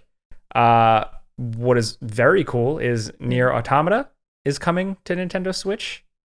It's a good, really cool. Have any of you not played Nier yet, by the way? Question mark. Jake, you have. Okay, you haven't played Nier. Oh my god, for reals. Oh my god, that is actually stunning and upsetting. And you need to leave the podcast right now and go and play it, and don't come back until you've played it, okay? Is it still on Game Pass? That's right. I feel like it was on Game Pass. Good, yes, excellent, fantastic, good. My work here is done. That game. That's right. Oh man, that is Go and play it. Why did you come back? Have you finished it? You haven't finished it yet. No, I don't have a Steam Deck. You can play it on Switch now. It's coming to Switch. You can play it on Switch. What is it, like October or something? Now's your opportunity. Also, Lorelei and the Laser Eyes. I have a quick gripe about Bomberman Switch R2. ports that I'm scared of. I feel like Square Enix games don't port well to Switch all the time, especially like Kingdom Hearts and whatnot. That's why I'm like, I forgot that was even out on Switch. Right. Cloud saved. Right, so I don't know. Don't even get me started on the Nier port for PC, which was broken for literally 3 years. And they just weren't bothered to fix it. That's why I'm putting an asterisk next to it. Sorry, Jake. Yeah. We were at Super Bomberman R2. Does anyone feel strongly about Bomberman in 2022? I've never liked Bomberman, Never. I don't care. I like that cool one. They made Bomberman who like fucks. I like him. They should put that on the box art. Where do I find that? So is that on 4chan or? No, it was like Bomberman. Can I search that? Like Bomberman Hyper who Turbo fucks? or whatever. It was like edgy on the cover. Bomberman. He was edgy? People search that. Bomberman Yeah, it's Turbo, did you say? I don't think that's what it is. I just made that up. But it's real. No, like it's real. I just made up that title. But he had like a cool arm. It's kind of like mean Iron Man. Anyway, so Super Bomberman R2. We also have Mega Man Battle Network Legacy Collection. That's a collection. I feel like Gerard, can you explain this to me? Because I don't care. Not that I don't care, but like I've always looked at Mega Man. I'm like, I've missed that, so I don't have a connection to it. Why are people so excited about this? Because people are really excited about this.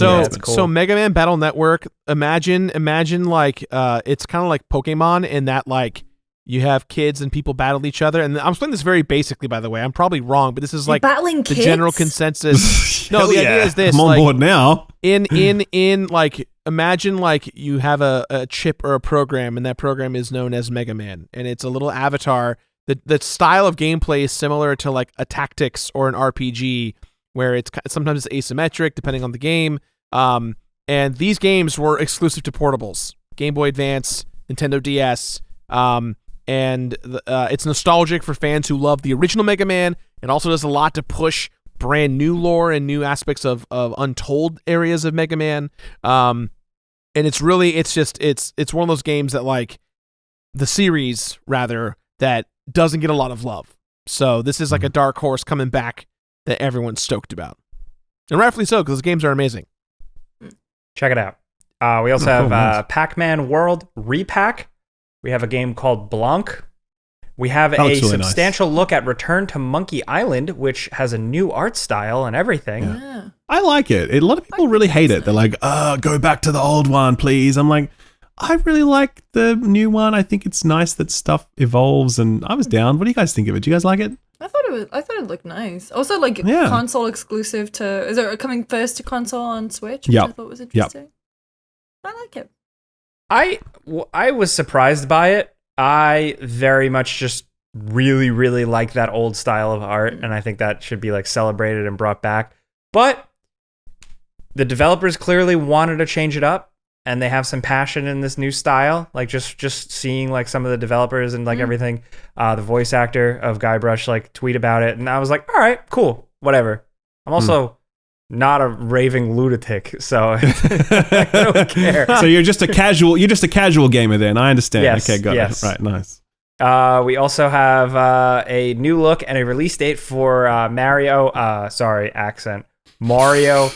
Rabbids Sparks of Hope. Come on, that is. I'm actually very excited for. With Mario instead of Mario. We should all adopt Mario. Yeah. We should all come to you. The mountain should come to Muhammad on this one, I think. I like that game. That game looks really, really cute.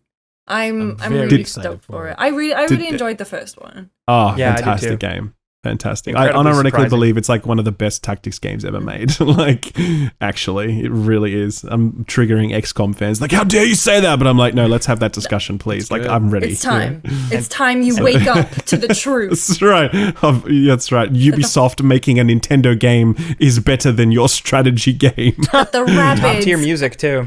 Yeah, the music Rabbids and tougher soldiers than your XCOM boys. That's right. It's Grant Kirkhope on the music as well. Yeah. Yes, Yeah. once again, Yeah, which is yeah. huge. And Yoko Shimomura, isn't it? And they got new composers too. They got Gareth from Ori. They have three people.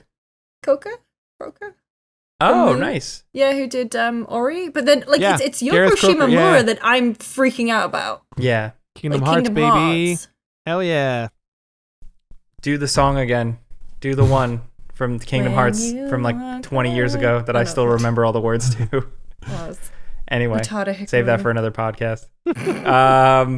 We have Little Noah, Scion of Paradise. We have a game called Railgrade.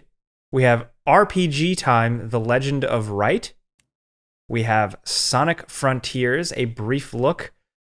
Oh boy, how much time do we have? I just want to say one thing. Go on. Last week I said, or 2 weeks ago on the podcast, I said that it was coming out next year. I was wrong. It's coming out this year. I hope it gets delayed. Please God, delay it. Please God. Yes. Having said that trailer did look better. Much It better. did. Yeah. Yes. It looked improved. The Cyberzone stuff. We said it here on this show, I believe, and pretty much everything you've read or watched from anyone that said, I played it and it's okay, but there's this other part of the game that we can't talk about that they're not showing. They showed some of that in that trailer. So if you saw Sonic Frontiers and then all of a sudden it like shifted and it was like The part awesome. the part that got bleeped out last week. That's what we Yeah, I were was gonna Yeah. say Yeah. they just Yeah. tweeted it out. They just put Yeah, it they in the did. Nintendo Direct. They sure Yeah. did. So that's the part of it that looks promising. So look up cyberspace or cyber zones for Sonic Cyber Frontiers. Zones, I I'm think working it on is, a yeah. video on that. I'm terrified of Sonic fans, so we'll see how that goes. We also have Disney Dreamlight Valley. I don't know anything about that. That is like Stardew Valley, but with Disney characters. Tell me that's not an awesome They premise. made Come on Woody now. sexy. They made most of the Hell Pixar yeah. They characters. made He Woody wasn't already? sexier. Oh, sexy. Exactly. Yeah. Thank you, Lucy. I'm kidding. Thank You you. hear my mechanical Friend in me, keyboard baby. like furiously typing. There's a snake in my boot. No. Oh no, we have to move on now. Shit! Yes, Lucy. We have Live Alive. I think Live Alive. I forgot how Live to say it. Alive. Live alive. But this is a big deal, and it's also, I believe they announced a demo with. Yes, and the they did. save will go into final game. Mm-hmm. On this one. We also have Doraemon Story of Seasons, Friends of the Great Kingdom. Did an AI fucking write that title? I'm sorry, that is too much. That's a lot. I mean, we're all friends of the Great Kingdom if you think about it. I don't know what that means. Minecraft Legends. We got a little look at that, which is pretty cool. An expansion of the Minecraft brand again, and it makes sense to be there. Dragon Quest Treasures. Captain Velvet Meteor. The Jump Plus Dimensions. You want to talk about AI written titles? Yeah, Here you Jesus go. Christ. Portal Companion Collection. I always thought Portal was already on Switch, by the way. Yeah, me too. I just assumed it was by this point, so obviously not, but there it is. It hasn't been. So I don't think there's been a port for modern consoles either, but I feel like that's inevitable now. Yeah. Sure. Why not? Yeah, it could be. You never know. We have Harvestella. Yes. And Another Oh Stardew my Valley game. Looks quite God. nice, actually. I really like the this vibe one of does that look one. kinda cool. But Stardew with proper combat and then also end of the world. Yep. You have to farm your way through like a blight. I'm very into Harvestella. The name I will forget, and I will see a trailer for it again. I was like, oh yeah, I really like the look of that, but I will never remember that name. I'm sorry if you came up with the name Harvestella. Harvestella, it sounds like Italian Harvest Moon or something. I don't know. Harvestella. Harvestella. Love it. Come over here. But last but not least, we have Persona, the collection, also coming to Nintendo Switch. This was announced previously. Persona getting a big jump on everything. So now on Nintendo Switch, it's official. Persona 3 Portable, Persona 4 Golden, and Persona 5 Royal. That is huge Good. news. Good. I would have been so happy about this like a year ago when I really wanted to play it. Now I have a Steam Deck and I can do anything. Thank you. There was a recent GameSpot article that was like the Steam Deck has ruined Nintendo Directs, and I wonder if they updated the headline since then for me. Has that headline been updated? Because I think it went out. Was it always for me? Okay, I thought it was just ruined Nintendo I think Directs. the social post. Oh yeah, the headline is Steam Deck has ruined Nintendo Directs for me.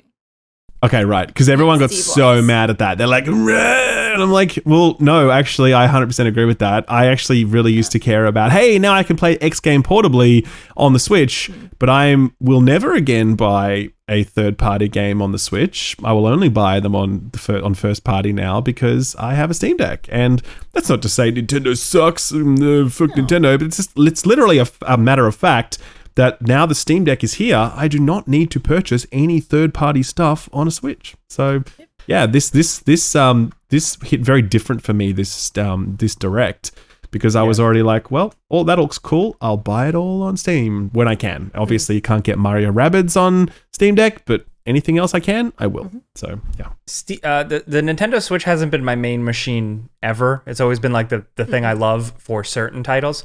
But with every single event and presentation, the amount of things added to the library, like just to play, for the non-Steam Deck people, like I'm like blown away where it's like, if you just have Nintendo Switch, there's a lot of stuff on there. Like, that's good. I think the Persona games, obviously, like that's a lot of game. So I'm excited for people to dive it. Nintendo people have been waiting long enough. They deserve it. Yeah, they deserve it. Can I be vulnerable with you lot for a moment? Please. Yeah. That's what this space is for. Yeah. I bought the other day, and I'm not even kidding when I say it's one of the best things I've ever bought in my life. I bought a gooseneck stand that clips to my headboard, and it fits a Nintendo Switch. So if I wanted to, I could have the Switch plugged into my TV, then go to bed and just lie completely horizontal, Joy-Con in each hand, just... So now your hands don't... no cramping. Your hands don't fall asleep when you're holding it up, and you have to do that thing where you have to like drop your hand by the side and do these ones to like wake it up again, and like, yeah. Steam Deck can't do that. I spend all day like this in front of my computer, and now I can just lie completely horizontal looking up. I I know I'm having the That best sounds great. time. But I also bought it because I bought an automatic Kindle page turner. I'm really shit. just embracing being a complete horizontal slug. But Just being comatose, basically. think about how much Persona I'm going to get through. Like just an hour before wanna do bed that. every night. Just I want that, but like in Apparently a it's coffin. 200 hours Like, I wanna to be finish locked in all a 3 box. games. that's conservative, I would say. Yeah, it's very conservative. Yeah, well, it's Like, 400 is 400 is the completionist Yeah. playthrough. Because I would say but- Royal is 120. Oh, it is. I know Yeah, that. Well, I don't know that for a fact, easy. but I have researched it, and that's the number that keeps coming back. So yeah. Wow. Yeah. Okay, so we don't know how to transition things here. I'm the host this week, but I can't do anything very well. But we're now here with our special guest. We're very excited. We're trying to always get new people on here, more people to talk about. Today we are joined by Suzi, aka the Sphere Hunter. She is a YouTuber and a streamer who we've been watching for a long time, and hopefully some of you guys out there have been as well. If you haven't, links in the channel, or just Google Sphere Hunter if you're listening on the podcast version. Suzi, how you doing? What's up? What's up, everyone? I'm doing great. I hope you guys are doing good too. I'm actually kind of still in recovery mode from all the Resident Evil news that we've gotten recently. So Sure. my brain is like just fuming with like Yeah. excitement and hype. So Yeah. but other That's than very that, I'm typical. doing great. That's very on brand. Yeah. Well, that's why they're like, man, Capcom doesn't shut up about Resident Evil. I guess we should talk about Resident Evil. Oh, let's get Suzi on. Who else are you going to get talk about Resident Evil other than Suzi? That's the thing. Do you know what I mean? Exactly. It works. Yes. So This is good. I've always been drawn to your content just because I love Resident Evil so much. From playing the first one and being like terrified of it, to getting the toys and like playing with the toys as like a weird little kid. Nobody understood me. What was your real introduction to the series? What sparked this obsession? I've told this story a couple times before, but very similar to what you just said. Like, so I'll just go over it. Like, my very first intro to Resident Evil was one night back in 1999. I was playing a Twisted Metal game on PlayStation 1, and just randomly in my house, like I had, magazines used to be really big back in the day, and just, randomly, like my brother was like a big gamer, and he would collect like video game magazines, and we'd like together like look at the release dates, if there were release dates, and kind of like count the days down. But we had like an issue of PlayStation magazine that had like a story, like a cover story with the original RE2. So like on the cover was like this really amazing drawing, and you could look it up right now, like that I of remember it. Leon like kind of like gun butting a zombie like while he's like running or whatever. And I was just like I remember what I said. Like I looked at him and I was like, I want to be the blue guy. I want to be the blue guy. I was so excited. So how that's so adorable. How old were you when you said I want to be the blue guy? I don't know. I had to be like maybe like 6 or 7. That's so years cute. old. Yeah. Like, he's so cool. Look at him. He's blue. And he has like cool Leonardo DiCaprio hair, at the time. Perfect. So like what ended up happening was my brother came home from work one day with the like he just like kind of like he came home from work, he threw his work bag at me and was like, there's a present in there for you. And I was like, oh cool. So like I opened it and it was RE1, 2, and 3 physical copies with a Leon action figure. My God, how do you have a brother this cool? When I was a big brother, what I was the like, hell? I got a present for you. It's a jar of farts. And I hold it down and I make them smell it. And I'm like, you want some more? That was me as an older brother. Man, I feel really bad now. Like, And the best part about that is like I still have those copies. So like I still have them. Oh. Like with Was me. it the Such a Leon sweet story. figure that comes with that came with the liquor? And he comes Yes. with a shotgun. That's the one I had. He ca- I loved it. And then my dog there's ate a it. lever on his back where like if yes. you pull the lever, like his arm pops up. Yeah. The That was dog that ate one. it. Did Yeah. you say, Jake? Yeah, Oh. my dog ate it. I was devastated. It's a shame. It was just like the game. Did you have a Doberman? Just like RE2? That would have been great. So I that was saw my you introduction. jumping We- into. we- we played them like in order, and ever since then I've been playing them as they've come out. So That's super cool. I saw you just jump back into Resident Evil 2 and 3 updated for PS5, Xbox 3, Xbox One. What's the deal with the PS5 version? I saw some issues you were posting with Resident Evil 2. Did they fix that? I've seen a few patches on like PS, like on the cross media bar, like it's like update, and then it gets updated, but you can't like click on the details of it. So I'm hoping they're fixes. What I haven't were the issues? tested them out yet. What were the problems? I had not heard about this at all. Oh, I So Is this the ray trace lighting thing? Because I heard something about that on Steam where they had to like re-upload an old version of the game because the new version sucked, but I don't know why it sucked. So yeah, what happened with that there was, I guess like the RE Engine games, like they just don't do DX12 good on PC versions. So basically these updated versions are running on updated RE engines. So it's like, new system requirements. You probably need a better computer to run the games properly like you did before. And they completely disabled every community mod for the game because it's a brand new version of the engine. So that caused like a pretty big uproar within like the modding community, and I was definitely a part of that. I was just like, people work like their lives, like they put their lives. Hard into they these, like, work mods to and remove stuff. Ada's dress, and now it's back. Like that's so annoying. Do you know what I mean? Like that's Believe it or so not, there's some things like removing certain annoying UI elements and stuff like that. Oh, sure, of course. That's the focus of the Totally. modding community. quality of life The UI stuff. elements, of course. Yeah, sure. No, I believe it. I believe it. I've You'll have seen to some take of my those word I've seen some of those Resident Evil 3 mods, and they are very, very impressive. That's a The powerful Beach Boy euphemism Nemesis right there. mod, yeah. Impressive.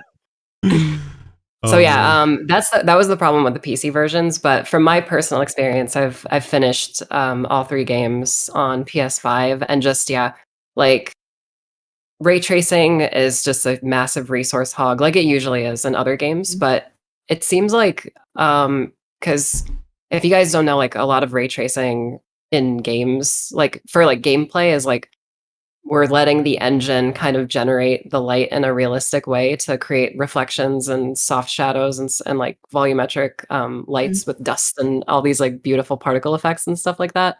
I don't think Capcom understands how to do ray tracing. So in certain cutscenes, and I have screenshots and videos to prove this, I'm probably going to make a video about these ports because they're not very good. Like the lights are just off in like certain cutscenes. So like there's a cutscene where Claire and Annette are talking to each other, and it's like a close-up shot on Annette's face, but she's like in darkness. Where if you play the PS4 version, it's like a beautifully lit shot, where like That's they great. placed a light in the scene, and it's like that's just not there anymore, So weird. I love that. I just forgot to turn the lights on. Yeah, that's it. Shit. Guys, it's a horror game, so the lights should be off. Yeah, exactly. Yeah. Way too scary. So I'm hoping that all gets cleaned up because I'm always like just dying for a reason to replay 2, especially. So I was like, oh, PS5 version, yes. The really messed up thing about it is it's not just a ray tracing thing. It's like if you turn off ray tracing, like that scene in particular is still busted. So Right. Oh, No. It's a shame. it's just a version of the game that's broken. So Capcom, get on it, man. Yeah. I'm glad you're here though, and I'm glad we're all together because we haven't really talked about the Resident Evil news that has been going on. And I think the biggest thing for me is Capcom being like, you know what? Actually, what's the Jake Gyllenhaal meme? You know what? Third person mode for everybody. The third person option for 8 is, I didn't expect it. Suzi, did you expect that? Did you see that coming? not at all. That's like a pipe dream, like having third person. Because I mean, if you guys know game development, that's like, oh, we have to like break the game huge. apart and Yeah. recreate the game for that perspective, Yeah. So And I don't know. That's a free Really? update as well. It's a free update, right? It's just like, hey, download it for free, and because that's not included in like the DLC pack that's coming. Because there's a massive DLC pack coming at the end of the year, Yes. My understanding is that this third-person perspective is just a free thing, right? Am I wrong about that, or is it not? I don't think it is. It's I think you have to pay part for of the it. DLC. Well, look, Yeah, to be fair it's though, really- like I think it's fine to charge for that because it's a huge amount of work to be able to make something like that possible and play the game in a totally different way. Yeah. This isn't like, oh, we just punched up some textures and turned off the lights. Like this is, like a proper update thing. Do you know what I mean? So I get it. And Do you I think we'll think see the- Ethan's face? I You don't had think the we're gonna coolest see this suggestion. Hang on, what do you think? Because I saw your suggestion on Twitter about what it's going Yeah. to be. What do you think they're going to do? I think it's going to be a 2-part thing where it's like because they use a vanity camera and with their third person mod where, that basically means like if you move the camera, you could see the front of your character's face. I think his face is going to be either shrouded in darkness or there's going to be some sort of creative lens flare or creative darkness. And I think if you go into a cutscene, It's so cool. we're going to get a Kojima style blink dip to black and then we're going to be in first person again. Like That's I think so that's cool. what's going to happen. Yeah, I agree. Like that. Can I If they do ask a JJ question? Abrams lens flares, that is the ultimate Yeah. troll. That is Yeah. so funny. I like them committing to the bit. They're like, no, we will not show you his face. Like, you know what? Stick to it. Whatever. Fine. I It's could be weird. wrong too. I could be wrong. They could just be like, because one of my friends had a theory where like maybe in the Rose DLC we'll actually get a Ethan face reveal, and then they'll just be like, oh, there's his face. Like who cares? Oh, that'd be cool. Can I ask a question? Ethan, bad protagonist or worst protagonist? Where do you fit on that spectrum Listen. exactly? It's just like, is he the worst video game protagonist ever put into a video game, or am I being unfair with that assessment? I think it's only unfair depending on the part of the game. Yeah. What, the Yeah. parts where he's getting his digits bit off, he's okay, but the parts where he's like, Yeah. what's going on? Where it's absolutely clear what's going on, but he's still exclaiming aloud, what's going on? It's like, dude, you are 15 hours behind the rest of us right now. Yeah. My favorite is when you kill someone and you go, "Oh my god, I killed her!" Oh my god! I was like, I That's right. I love it. know, Ethan. Oh my god. It's I felt really interesting, bad. right? Because it works in 7, where like Yeah. after the first like Jack boss fight, like you get the call from Zoe, and he's like, "Oh, I think I killed your father." Like Yep. it works there because he's just like a normie. But at this point, he's like has military training and has killed like 30,000 werewolves. So And I think "What's he's going okay on?" overall. He also Okay. like throughout his journey too, like he fought a bunch of fungus people. Like Yeah. he fought Yeah, like he fought this thing that like spider took thing woman. Yeah, he like- Marguerite. look at this, he fought a young girl that became a grandma that became a house that blew up. Like you've seen Yeah. everything even before Resident Evil Village. So like the first thing you see is a werewolf, and you're like your first thing is like, oh no, what is that, dude? You saw a house became a Yeah. gross fungus person. You've seen the worst. Yeah. I feel like if I saw the werewolf at that point, I would have been like, "Yeah, this is the logical." this is conclusion my to this. life now. Yeah. This is it. Yeah. I felt Re- really like bad honestly, because- like real talk, that is definitely a problem that Capcom just has in general, especially with Resident Evil. Like, and it doesn't really seem like they have that problem with a whole lot of their other franchises. Like Devil May Cry has always been like the same writer, the same director, Yeah. the same actors, and it feels like you could play like 3, 4, and 5, and it feels like a consistent story. If you play Resident Evil 1 to 8, it's like it's a different director, it's a different team All over like the for place. every single Yeah. game. So Yeah. Mm. from what I've heard, honestly, from like some of my friends over in Japan, like it's always a case of like the current director and like the current team, they have their own vision for Resident Evil type of thing. They don't really care that what comes before. So it's one of those things where it's like, why is Ethan so like horrible in 7? And then like you actually see him become confident and like an action hero. And now in 8, he's like even more capable, but less capable at the Yeah. same time. Totally. Like Totally. it's bizarre. But Yeah, and It's people wildly are also inconsistent. really like defensive of him. I found because like I was like in my review, I'm like Ethan Winters sucks, and everyone's like, you just don't understand him. He's been through so much, Has and a for lot you going to on. disrespect him like that, I really can tell you're not a true fan. I'm just like, what are you talking about? This guy is just like, Such a space The cadet. I second love half, it. Like the second half of that game of Village rehabilitated him completely for me. By that, it was like he's still weird boy man, but he like I actually felt like what he was trying to do, and like Rose, and like I felt the emotion by the end. I was like emotional, and they did that in like half a game. I agree with and you. I was like I really agree with you. surprised. I agree with you.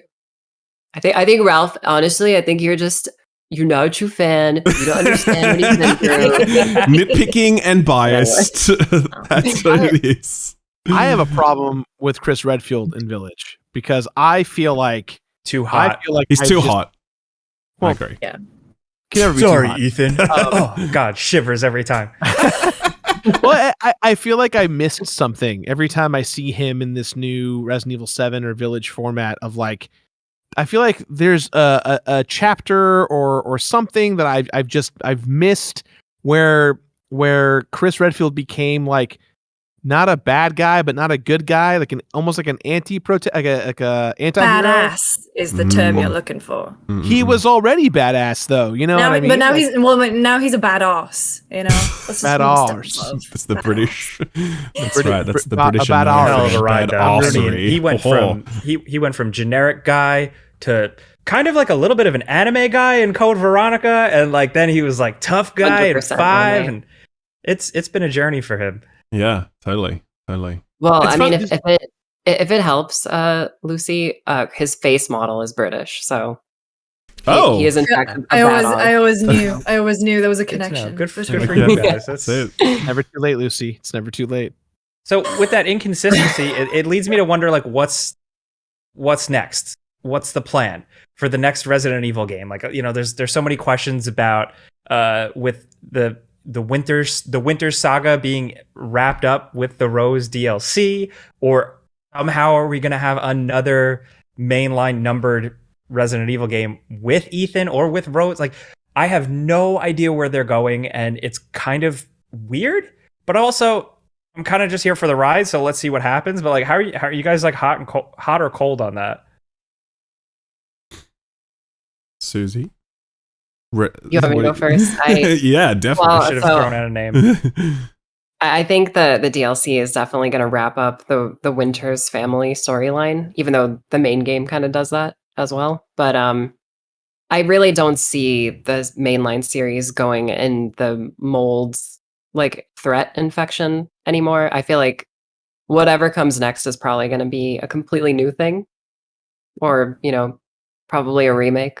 yeah, We'll see. sure. But I personally would like to see something new, or just bring back some older characters that we haven't seen in a while. My favorite character of all time is Jill Valentine, so I would love to see her in like the current like canon, like the current timeline, because we haven't too. seen her for like 10 years. Like RE5 was like the last point in the story where she was present, so I'd like to see her come back, see what she's been doing. Yeah, I feel like I'm at that too, where it's almost like I want them to do something completely new and different, but bring back old characters, but not where it's like how they did with Village, where it's like you get a sprinkle. But I also don't want something that's overly just like, hey, remember this? Remember Jill Valentine? We gave her the hat again. Like I don't need something like that. I still am in love with this stuff, and I want to see, because clearly they're all still alive and out there. I want to see what's going on. There is still so much room for them to make cool stuff, Yeah, You for think sure. they should? And Sorry, you go. I was gonna say, like, to your point, Jake, I think the moments in Village and 7, to a lesser extent, like the moments in Village that I disliked the most was when those games were trying to connect to the canon of Resident Evil, because I was so much I was so engrossed and way more interested in like reading all the files and like looking at the environmental storytelling of like Lady D's castle, like oh, it's really cool how like she has a painting of her 3 daughters with their names, but they look like different people. Oh, because she can't have children, and these are 3 people that she literally abducted and brainwashed into becoming her children. Like that stuff, when the game is doing that, I'm like, that's amazing.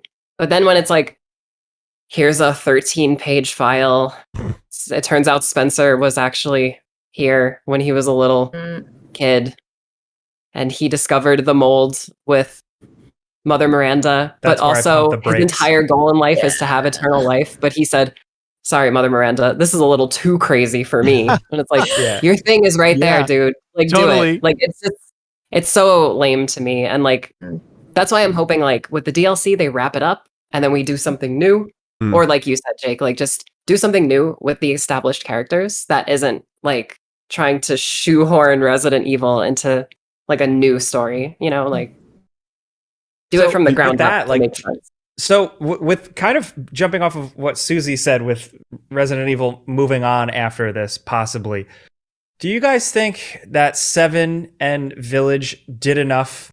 Are they special enough to really still stand out? You know, despite their missteps with the the connective tissue of the series. Like, Gerard, say years from now, we play a new game where we're playing as old man Leon and it's like Logan, but it's awesome, or it's like God of War, right? And we're back in the fold and Umbrella's back. What are we going to do? And it's awesome again. Not saying that 7 and Village aren't awesome, but like, will you still think of and remember Village and 7, like in the weird stuff they did? Oh man. Well, it's funny. It's hard to think about that when the current and don't get me wrong, I love the fact that it's coming there, where the current Resident Evil zeitgeist is Resident Evil 4 remake, just because we have seen so many ports after ports after ports after ports of Resident Evil 4 that like now my brain's like, so does that mean we're getting a remake of Resident Evil 5 and then Resident Evil 6 and then what happens? Because then we're caught up, right? Like I really wanted a Code Veronica remake. I think Code Veronica is incredibly underrated. But I'm down to go there, Jake. You know, I'm down to go down that rabbit hole of like where being old man Leon and just when I thought it was over, they're bringing me back. Damn it. But I think I'm with Suzi in this, and that like not everything needs to tie to Umbrella so much as we just need to be where the characters are, because it feels like Umbrella died with Resident Evil 3 in my opinion. Like Resident Evil 3 was like kind of the like final button on the Spencer Mansion and the destruction of Raccoon City and the T virus, like, and then Resident Evil 4 was like, great, we're in the new zone where it's you know, we're in a different country, it's a different type of Las Plagas. And then Resident Evil 5 was like, okay, now it's this. The only one I haven't played is Resident Evil 6 because everyone said online that it was bad, and I just never had the time to play it. So in my mind, I don't know what happens after Resident Evil 5 aside from playing 7 and Village. It's fine. But I'd love to go down that rabbit hole. I'd love to see where old man Leon goes, or even like I'd love to see like old lady Jill. Like badass Jill Valentine. She's just like truly retired. Like, I've seen enough. Like Sarah Connor. Sarah Connor, That'd be Jill Valentine. sick. Let's go. I'm ready That'd be for it. super cool. She does have a Sarah Connor outfit in the RE1 remake. So See? He Yeah. does. Yeah. Oh. That's cool. That's Very cool. I was gonna say that, like, so- I think that like it's never gonna fully move away from Umbrella, etc. Because there's gonna be some grizzled brand manager at Capcom who goes, Yeah. "Well, what makes it Resident Evil? Yeah, We gotta yeah. tie it back together." There will always be some connective tissue, and it's up to, I guess, the creative side of the team who kind of determines how light that touch is going to be. Because I agree, I don't think everything needs to come back to Umbrella. I think it's more fun when it doesn't. It's an interesting enough world. All roads do not need to go there, like to the Spencers or whoever. And I actually really liked 7 for how much it was just like, hey, we're charting a totally new course now, let's go. I loved the first person perspective. I loved how creepy it was. That game scared the fuck out of me. And you do the actually, VR like I teaser haven't. bits? I think I'm too scared. I'm too like scared. the original one, because I remember when we got an invite from Capcom to Yep. go and see an unnamed game. And they were like, "Oh, come on, it's a VR game," and we were like, "I don't know, Capcom. okay, well, just in case, we'll go down." And it was Tam and Rob at the time, and they went down. And Tam like texted me, he's going, "Oh my god, it was Resident Evil." And it turns out like that original demo was like you were tied to a chair. It was just like a dude like freaking out around you, and then something jumps out at you.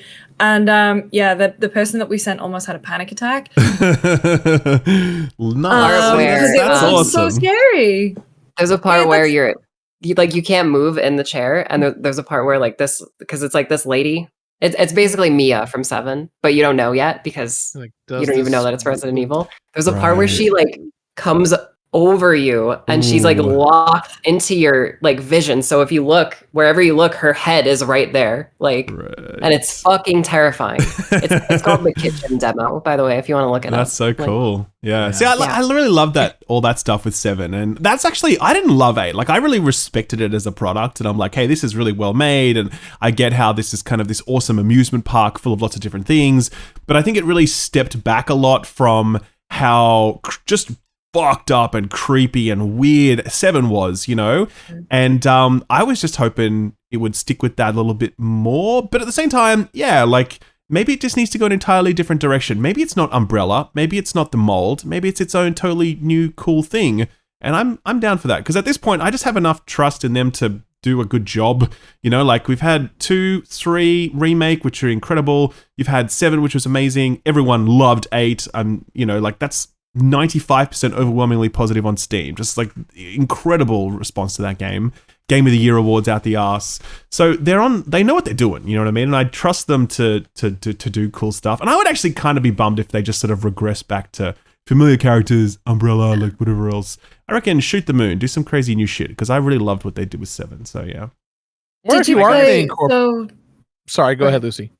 I was gonna say, so I was around the other day at Max and Jen Scoville's, and Max just got a quest, and he downloaded Resident Evil 4 VR, which may be the coolest thing I've ever played in VR. Oh my god! Yeah. I was playing it, and I was like, I have to like load my gun and then pull the thing back, and then I get my shotgun from over here, and then the only thing I didn't necessarily dig was when I had to like kick away, and it goes into third person. But I was like, I just love that even though we are getting 4 remake, and 4 is now at a point where it is on pretty much everything, that they are still tweaking stuff and trying cool things with it. Because that could have just been another VR, like, oh, I'm going to teleport here, I'm just going to shoot. It's gonna be boring. But no, like the 4 on VR was amazing. I feel like that, like RE4 VR was the last step for RE4 Classic as a game, because it's like we have it on every console. We had it on iPhones for a while. I owned that version of the game. It was really bad. yeah. It was like basically a PS1 version of RE4. Sick. Is it we- still we've available? had I'll it on, download that. Is it been delisted from the App Store? Yeah, it's been delisted, Oh, okay, but it's right. still in my app library. But it sucks because I can't re-download it, and it's Oh, just so bummer. lame. Like, I want to play it. Sure. Yeah, we've had it on the Wii with like amazing motion controls, and now like VR is like the final thing. So it's like, where do you go from there with RE4? Since like RE4 is basically like FF7 for Capcom. You know, it's like it's got its own like brand basically. Where do you go from there? You do a RE engine reimagining. So So moving on, Suzi, what are you looking forward to playing for the rest of the year now? We got like the second half of the year technically. a lot of Resident Evil games, I guess. Like, But you cover stuff knew it. outside of Resident Evil. I was You gonna don't, I mean, say. you specialize in Resident Evil, but you don't just do that. Like, I know you Yeah. do a lot of other content as well. I know you play pretty much everything. Like, yeah, I it's really unfortunate, but like like I really am gonna, you know, like Halo Infinite is kind of like my turn my brain off game. nice. But like Mhm. it Are you is still like playing lacking. that? It's lacking in a lot of Sure. areas, but I love the core of that game. Like the way the game feels to play, and like the mechanics are super solid. There's just not enough game, but I still come back every week to do the challenges. Do you and get, really? like, That's cool. yeah. I think Well, most I a also lot of people play with my brother, so it's like right. Okay. we kind of bond over that. But yeah, I'm looking forward to like Callisto Protocol. Speaking of survival horror, looks amazing. Hell I'm yeah. actually like I can't wait. really hyped for that. I wasn't so hyped for it when it was like a PUBG like cinematic trailer.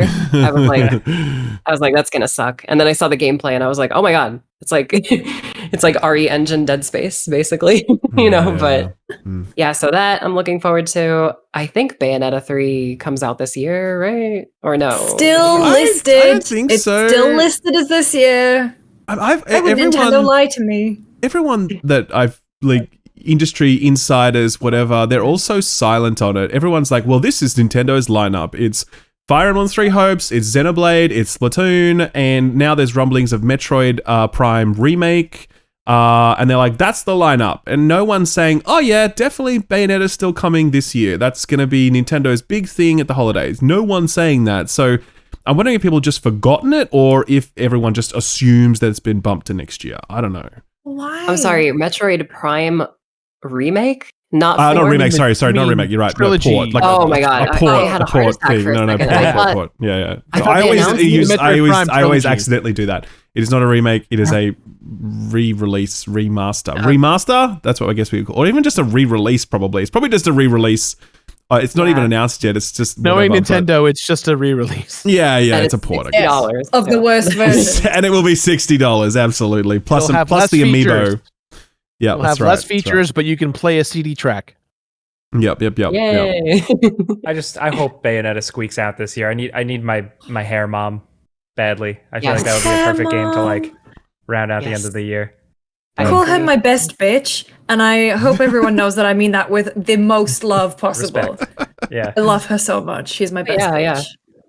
She is the best bitch. So the bitch is back. I expect a deep dive Callisto Protocol video. I feel like you are primed for that. I mean, you just did Resident Evil Survivor, right? That was a great video. But then you had done, back when Elden Ring reviews dropped, you did a really massive and awesome Elden Ring video. So do you have anything else on your radar like that? Would you go into another Elden Ring-esque game or something else at the end of the year? Can you give us a little bit of a scoop on something content strategy wise? In terms of new games, probably Callisto Protocol was 100% going to happen for my channel. But the big video that I'm working on now, I don't know if this is relevant to your question, but the big video that I'm working on right now that's kind of taking up all my time is a Halo 1 retrospective. Cool. No way. Ooh. Nice. And it's basically a short film. There's costumes, there's actors in it. We shot on location in the desert. Oh my god. That's crazy. It sounds amazing. Yeah, I'm very proud of it, but there's a lot of work that I have to do on it. There's a lot of green screen and special effects. So that's kind of my focus for the rest of the year is that video. But what if there's a new game that comes out that I'm because I don't know if you guys know this about me, but the Spider-Man PS4 game that came out, I had zero interest in it. I bought it randomly because one of my friends was like, oh, this is a pretty cool game. I played it and I 100%ed it in a week and made a video on it. And then it got 300K in 1 hour, 300K views. And I was just I was like, okay, well, I guess I'm going to love I'm a Spider-Man YouTuber now. Spider-Man. Let's go. Yeah. YouTuber. So definitely. Wait, hold on. Did God of War get pushed back? No, doesn't have a date so yet. much talk about that right now. Is it going to get pushed back? When's the date coming out? So Corey's tweeting. He's been tweeting that's the things. thing. He's back now. He tweeted today. He was like, "I wish I could tell you stuff when I'm allowed to. I'll tell you." But he's not. But he wasn't on Twitter for a while. And then he came back. So I don't know. I'm guessing I'm back. What's going on? What does it all mean? Actually, and I hate to pull it back to Resident Evil, but I do because we skipped this, and I really want to hear your opinion. ReVerse, do you give any shits at all about this product? Oh God! Do you not? Are you just completely pretending it does not exist like everybody else? Because if a dedicated Resident Evil YouTuber with a dedicated Resident Evil following doesn't give a shit about this game, then what hope does this game have for real? What the hell is ReVerse? Oh, you don't know ReVerse? It's like this. No. It's like Capcom's 60th attempt to make Resident Evil a multiplayer game somehow. They have this dream of somehow spinning up a successful live service-esque multiplayer game. Why? No one knows, but they keep at it. We put loot boxes in it. Probably. Be Claire Redfield, and you can shoot Jack Baker in the police station. That's right. No. Well, It's not like that. It's you play as Claire Redfield and you murder Leon, and then he mutates and turns into Jack Baker. Yeah, it's Love terrible. it. It's no thanks. Just Does that fit in the lore? It is. Resident It doesn't Evil. fit in the lore. It's rewritten. So you are not covering that game. You have no interest in it. You are pretending it does not exist. I'll play a little bit of it and see Right. what it's all about. And I will probably tweet about it, but I don't think I'm going to make a video on it. Mm. Because, I played the beta for it. I played a good chunk of that when it was running last year. And it was just, it felt like the most like bottom of the barrel, like Yeah. trend chasey type of thing. But like trend chasing, like games from 6 years ago type of thing. oh, Like that's Yeah. the weird so thing about accurate. That is so that's accurate. the I weird love thing it. about Yeah, Resident Evil's multiplayer games is that it always feels like Capcom is super late to the party with like their multiplayer. It's like Resident Evil Resistance. It's an isometric. There's one killer, Oh yeah. and like it's like okay, but Dead by Daylight exists. Like they've got that Because they're covered. on- They they're in they Dead started by 5 years Daylight, ago. aren't they? Yep, Nemesis. They've licensed, yeah. yeah, Yeah, Nemesis, and there's more Nemesis, content Leon. coming to it as well. Like Mm. yeah, so Reverse, I'm not really Nice. I think All right, I think well, it needs to. I think it needs to put itself in reverse and leave my life. That's what it needs to do. Very good. Very good. Shit, let's go. Oh my god. That's the TikTok Very video right there, boys and girls. That's the one. Yeah. Well, I think that's a great advertisement for you and your content. So, for everybody who heard that joke and is dying to know where you are at, where can people find you on the internet? Like you said at the start, Jake, you could kind of just look up the Spear Hunter, and I'm the only person with that screen name. But yeah, the Spear Hunter on Twitch, YouTube, Twitter, and Instagram. If you want to look at my cool selfies on Instagram. But yeah, Cool. just the Spear Hunter. Well, Suzi, thank you so much for popping in. We'd love to have you back anytime, whether it's Resident Evil or not. Yeah. So, we'll see you soon. Well, we do have new games. Fun fact, we've been playing a lot of new stuff.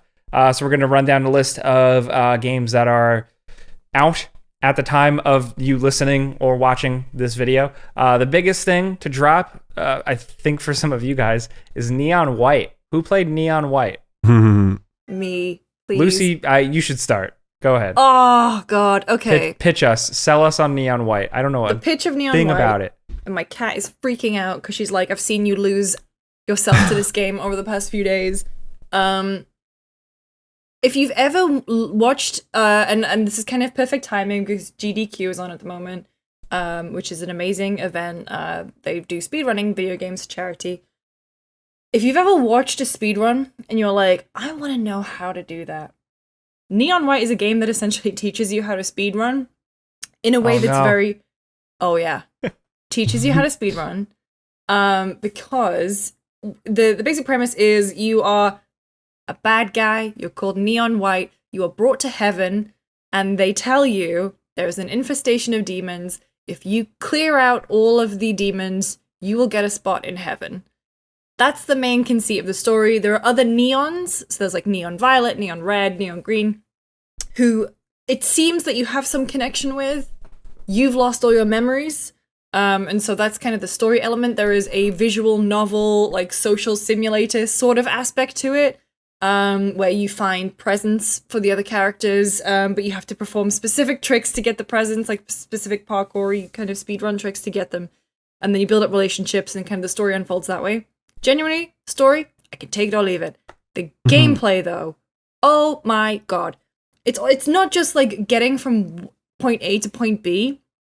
You pick up cards, soul cards is what they're called, and if you click the left click the mouse, it fires like a weapon. So typically a card will be a gun, so either like a handgun or some kind of automatic rifle. So clicking normally fires, but if you right click, you burn the card and you get some kind of movement ability. So one of the cards you'll get will give you like a double jump, or one of them will give you a bomb, and that will destroy some part of the environment, or you can jump off it. And then, so what you do, basically, you get a level, you start it, you just run it, you go from the beginning to the end. And it's like, okay, now I know how the rough thing to beat the level. Then you finish, and it's like, well, you got a silver medal here. If you do it faster, you can get a gold medal. And if you do it even faster than that, you get an ace medal. And if you do that, like, you also get access to the global leaderboards. Oh, my Steam friends list is here. I see goddamn Dan Reichert is there and Jeff Grubb, who are just battling against those guys. the whole time. They can go to hell. Like, you can hit F to restart at any point, and it just feeds. That's dangerous. It feeds That is the dangerous. lizard part of my brain. That button. Yeah, so once you hit, I think it's once you get a gold medal, you start to see the ghost of you, which I think is an Ed Sheeran song. You see the ghost of you, and so you can already kind of see that, like, if you're biffing a run, and then you'll just restart. No, I'm doing a run. Like, I'm at the Hang point on, what now. is biffing a run What does mean? biffing a run? Is that what That's pretty is that when you British commit right there. rape We don't high have that in school my and you still get a country. job cleaning cars? You know, like, you biff something. Oh, I've biffed it. Biffed it. Like, absolutely. I'm just thinking, Back to the Future right now. Yeah. So that's all I got. A biff Tannen. But no, and so, like, you can just, keep going and keep improving. There are some levels that I've done where people are in, like, single digits, and I have no idea how they've done it, because you have to kill all the demons in a level. So I'm like, how the hell have you done that? And there's a ghost, and also the game also helps you by providing, like, a little floating hand that sort of shows you a little shortcut after you've completed the level, and I think after you've got the gold medal on it. I can't stop thinking about it. The music is also really good. The aesthetic reminds me did you play Paradise Killer from last year? Yeah, I've seen it. I've seen, not played it. Reminds me very much of that aesthetic. It's really good. People are saying this is a Game of the Year contender for me, and I think in terms of, like, I did get my Elden Ring Platinum, by the way. That is out of my life now. True gamer right here. Congratulations. Thank you. It took 130 hours. This is perfect, like, palette cleanser. That's so cool. It's so good. I'm at the point now where I've rebound my keys for, like, optimum card switching and all this shit. Like, if you take anything away from this podcast, please play it. Please. It's on Switch. I just saw just before this video, we recorded this video, I saw Donkey did a review of it, and a game's really cut through to the mainstream, or like has got something special when Donkey does a video on it. It's like a little indie title, because he's going to do a video on Elden Ring, but when he does a video on Neon White, you're like, whoa, okay, well, let's take a look at that one, Yeah, it's something super special, I think. Yeah. It's from Annapurna Interactive, and they have a very good track record. They are a little sort of like indie label. And they've done 12 minutes, which that's complicated. Yeah. But they obviously before that had done Outer Wilds, and that is the greatest video game ever made. And they're doing Stray coming up as well. So they have Stray. They have really interesting, like whatever you call it, talent scout kind of stuff going on, where they really have a good eye and they find cool shit and bring it to market. So, they're on the right track. Yeah, so I'm not sure if it's the team behind, but it's definitely with the main designer behind Donut County, Ben Esposito, I believe his name is. They're the main person on this one, I think. That's cool. Or at least they're definitely involved. So are you playing this with a controller or with a keyboard and mouse? Keyboard and mouse. Okay, do you think you could play this with a controller? Is it allow you to play with the controller? Yeah, it does allow you, and everything's pretty easy to remap. Like I said, I rebound my keys. But I don't know, I would never do that, by the way. More but like I'm in the game. Some people care. I feel like I have more control with keyboard and mouse. Right. Especially because sometimes you have to, like, spin in the air and fire off a shot. Yeah, that's what I was asking. Because it sounds like a game where precision really matters, and obviously you got to be good. No, that's the thing. Because I'm not good, and I'm getting like silver and gold sometimes first try. It's easy to pick up, difficult to master, I would say. It's a great game, though. Love it. Oh, it's definitely on my list. I'm so keen to play it because I just finished Outriders Worldslayer stuff, and I've got a bit of a lull now because there's not much coming out until Stray, which is on the 19th of July. And so Neon White is definitely... How long to get through it all do you reckon? Like, let's say, for example, you wanted just a gold medal on everything. How long do you think it's to get through the game? Is it like 6 hours, or is it like less, or what do you reckon? Probably around there. Your mileage is massively going to vary. Sure. But there is, I think, 90 levels? 90-something 90? But each one that sounds like a lot. Each one is like 30 seconds.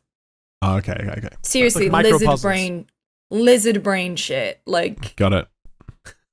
thinking about it right now. If So I look up onto my second monitor, Vampire Survivors or Neon White? Which one? Yeah, gun to head. Which one? Which one's going to be higher on your Game of the Year list? oh, that's really difficult. It's genuinely super difficult at this point. I don't know. Ask me in a week when see where I'm at on the leaderboards. But I think Neon White might just pip Vampire Survivors to the post at this point. Sure, interesting. Wow, that's high praise. Mm. Another release since we last met is Teenage Mutant Ninja Turtles: Shredder's Revenge. I'll start. I love this game. It's excellent. Yeah. It is exactly what I was hoping for. It is scratching that perfect itch. It is a love letter to the games before it. Every Turtle game, every style of Turtle game, not even Turtles games. It's from Dotemu and Tribute. Dotemu, of course, published Streets of Rage 4. I thought that handled that whole genre or that franchise with respect. And now with Ninja Turtles, it's got the Nickelodeon thing, so it is like fully Ninja Turtles. Like we're talking April O'Neil, Casey Jones, all the Turtles, like all this cool music. They got licensed tracks, like Wu-Tang is involved, and it's just a straight up old school brawler. It's a pixel brawler, and it's got couch co-op and drop in, and Gerard, am I like overly gushing on this one? Because I feel like you have a stronger experience with these types of... Everything you said, I agree with, and more. This is Turtles in Time is one of my favorite games of all time. This is like as if someone like buried in the desert a game that none of us knew existed, and now it's been unearthed from the floor, and it's just as great as it was back then as it is today. It is it might be my favorite beat 'em up of all time. Wow. It's incredible through and through. Well, on that, is it like, that's the thing that you said like, oh, dig it up from the desert. Does it feel truly classic, or have they sort of found subtle ways to update this formula so that it kind of mimics that, but actually is, surprisingly contemporary? I honestly don't know because I haven't played it yet, by the way. Yes, they have. There's story mode and there's arcade mode. Arcade mode is more traditionally what TMNT and beat 'em up fans know, which is the quarter mentality of you've got a set amount of lives. You can, when you die, you use continues, and then if you're out of continues, it's game over. And you play the levels in sequential order. Story mode is almost the same thing. It's just there's more RPG elements to it. So instead of getting a life every 200 enemies killed, you gain a level, and in that level, you might unlock more damage. You might unlock more HP. You might unlock a new type of power or skill that the Turtles or April Shredder or April Splinter or Casey didn't have before. And lives don't really matter as much because when you die, you just get kicked out of the stage and you can restart from where you left off. There's also this whole taunting aspect where you have a meter and you get a super move. And as long as you don't get hit, you build this meter to use said super move. But there's also a taunt button that just gives you an instant use of that super move. But the taunt, it has a lot of wind-up frames, so it's risk-reward. If I want to have a screen clear in my back pocket, I have to make sure no one's near me, and I got to make sure that someone picks me up, or someone can protect me while it happens. And then, of course, from Scott Pilgrim and some other games that they've worked on, there is a resurrection mechanic. So if you go down, you can walk up to a homie, offer them a slice of pizza, and get them to go up from the dead. So there's a lot of modern brilliant. Like it's like they're passed out, like and then the character's like, "Come on!" Like blowing the smell of the pizza, like, "Come on, That's buddy!" Sick. Like wake up. It's so good. Love it. It's incredible. So man. cool. Is it 6-player co-op or 4? Is it 6 players? It's 6. Yeah. That's so 6 cool. player, Wow. drop in, drop Can you out. actually like hook 6 controllers up to Xboxes and PlayStations these days? Yes, I don't you know. can. Like you can do that. You Oh, just sync them wow. all and it Yep. just works. Okay, I didn't know that. Radio, cool. It's also we it's did, got a little freshness to it as well. Like it's got a little bit of like, it makes it feel a little bit above an arcade brawler where it's got a little bit more depth in the move sets. It's also got like a pretty I don't want to say forgiving, but maybe like flexible dodge, where you can backflip backwards with the press of a button. And if you time it right, you can actually backflip and then fling yourself back and hit an enemy. So there's a lot more movement around the screen. And there's a lot of like destructibility stuff, and it's got hoverboard scenes that are like, very much of that genre. But Sure. It's really what Gerard said with like the taunt and the ability to keep it in your back pocket and the dodge things and like the grabs and the throws and little extra combos that just make it feel a bit newer, a bit more like there's a bit more to it, and less just like harsh arcade style where it's just like, screw you, we want you to die, we want your quarters. It's also got a lot of challenges to it. Like a lot of like each stage has specific challenges that you can beat and unlock. As someone who has completed it, it's disappointing that the challenges don't actually give you anything. They're just kind of bragging rights. I kind of wish that there was something a little more to it, especially because one of the worst ones in the game is to beat the entire last level without getting a single hit. So you have to fight. There's two bosses, super bosses at the end of the game. It took me about 2 hours to do it. It wasn't too bad, but there's a lot of that like don't get hit challenge stuff that's in this game. That's hard to not knock it because it's a beat 'em up, and beat 'em ups are about getting hit. You swing and have many frames, and you leave yourself exposed, and they're wind up frames, and you just you can't block or you can't dodge as fast as you want to. So definitely that's like the one thing about the game that really grinds my gears as a completionist, let alone hardcore gamer. Nothing is worse than being greeted too with the like when you start out, you're like, oh cool, Ninja Turtles. You start the first level, you immediately get punched in the face and a little X pops up and it's like, challenge failed, you didn't complete the level without getting hit. It's like, okay, maybe one day I'll try that. Yeah. We played it in 6-player co-op on Giant Bomb. We did a quick look. Oh, cool. On whatever day it was we did it. Was it last week? God. But it was super fun, and I think for me as someone who is not a Turtles person, I never really watched or did anything with Turtles as I was growing up. Like I know, I'm sorry. I still found so much to enjoy. And I really enjoyed that at the end of each level it had like a little leaderboard and said, who had however many kills, and like there's one person who's highlighted as they sprinted the most, or they did this, or they did that, which I thought was really nice. But there's like I never would have picked it up otherwise, because like I said, I'm not a Turtles person. But it was just really like fun, and that sounds like really stupid, but it just genuinely like a game that we played for like an hour and a half. We breezed through half of it, I think. A blast, and it was on Game Pass, so it's like. Is it like really chaotic with 6 people? Like, can you actually play? Can you see what's going on with 6 people, or is it just like whatever, you just smashing buttons? So it depends. I went. I need to play as April O'Neil. April O'Neil? Yeah. Is that her name? I was like, because I can't tell the Turtles apart. I'm sorry. I don't know the difference between Donatello's. I need to play with someone with like a bright outfit that is going to set themselves apart.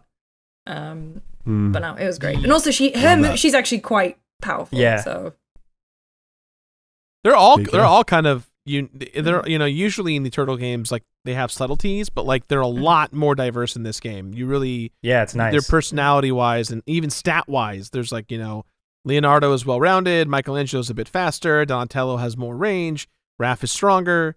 But I think that the one thing that's kind of I had to turn off screen shaking because if you have 6 people on the screen and you're all using your ultimates all the time, you just shake the screen for like 15 seconds straight. It's just a lot of environmental hazards, and you're like, oh god, this is so much. A mess. Yeah. But everything about it, like it has so much love, from like, the differences in the turtle characters to all their individual taunt moves to the way the levels progress, and you go to a new screen and you come across the enemies, but they're just like sitting there picking their nose, or they're like working at a newsstand and then they jump out of the newsstand. Like there's so many little bits of flair to that, to the music. Where did you notice in the little like Mario Brothers 3 like world select map, in the music, every once in a while, it'll do "Here's in a half shell," but it'll do it with the car horn honking. Yeah. I think that's like the Dun, dun. funniest thing Yeah, ever. yeah. Like little tiny That's things like cool. that.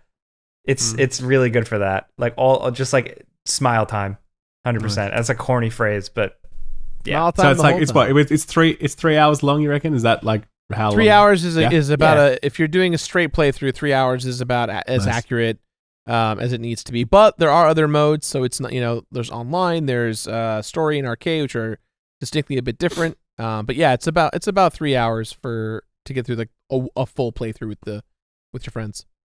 I've got it installed on my Steam Deck, so I'm keen. I'll boot it up at some point. It's good on Steam Deck.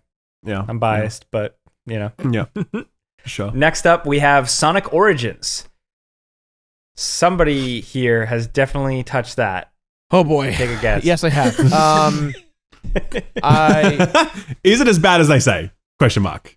It depends. As far as a collection of games for these original 4 Sonic titles, it's great. I think it allows you to be able to play Sonic 1, Sonic 2, Sonic CD, and Sonic 3 and Knuckles in a cohesive way. I love that the game is now playable in 4K. It's in 16:9. There's classic mode, and then there's like anniversary mode. Anniversary mode removes the live component, the lives, so you can actually just die as much as you want. And when you get 100 rings or get lives, you get these star coins, and you use those coins to redeem and unlock things in the museum. And then, of course, there's like micro challenges and achievements you can get to unlock more content. There's also a story mode where you just play through all of the games in order, which is kind of neat because they have cutscenes that play between them, and you can just do that just by choosing them individually. But there are a lot of bugs throughout, a lot of problems, a lot of weird sprite issues, a lot of weird music cues that don't sync up. The biggest thing about the music is that and everyone knows it by now, the Sonic 3 and Knuckles tracks have been removed because of the fact that Michael Jackson made the music and they didn't renew the license / figure it out. Allegedly. Hang on, allegedly. Yeah, that's was it Michael not Jackson? confirmed. Because I saw the tweet, I mean- and then he followed up with, "This English isn't my first language. I'm using an app Yep. to translate. I'm being misconstrued." But aside from that, for years, it's been like everybody pretty much thinks It's pretty obvious. It's pretty obvious. But the true problem is what they put instead was not no. great. They used the prototype tracks from the original game, and they didn't really do a bunch to spruce it up. It just seems like they took a song from Sonic 1 and put it in Sonic 3 and Knuckles.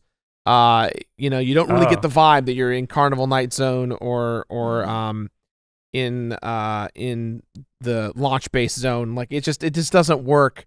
And I feel bad because Jun Senoi, who's been the music composer for Sonic for the last several decades, he's getting a lot of heat for it, and I have a feeling it's not really his fault. But it definitely takes a lot away for those who are nostalgic. And it's kind of weird to complain about it, right? Like, oh man, like you took those songs away. Does it ruin the experience of the game? Not necessarily. But imagine if you're playing Mario Brothers 1 and you don't hear ba ba ba ba ba ba. You're like, Sure. no, that's not right. You immediately have that visceral. It's when reaction. they took away that so long, Gebaza. Do you remember they removed that? They did. Yeah. I'm like, what is this business? What is going on here? It's like, come on now. But yeah, there's a lot of weird glitches, a lot of weird problems, and Stealth, who's one of the lead devs, headcanon, he made a huge thread on Twitter about. Yeah, that was big. That thread. Yes, Yeah. I felt so bad for him and his team because you can tell he didn't want to make that thread, but like that's how it works online, man. Like you say, man, I'm so happy to work on this This is not a stab at him or the people working the game. They're all great people. It's like, oh man. Explain the thread. Do you want to just explain the thread as well, just in case anyone doesn't know? Yeah, go for it. All right, you want me to do it? No, yeah, of course. Sure. Just because I think a lot of people, it's like one of those real things that like most people wouldn't have seen this like obscure thread from this one guy like dishing on Sonic's development process. Totally. I gotta look it up real quick as I'm doing this. So I'll try and read through as much as I can. It's a lot, and let's see here. There's just so much to start from. Essentially, it comes down to this. Oh God, he tweeted so many times. He did. We don't have to read out the whole thing, but just so people know the gist. Yeah. So the gist of it is that there were a lot of things that were meant to be put in the game or address a lot of the bugs and errors, but upon submitting builds, there was just a point where Sega just was like, we can't work on this anymore.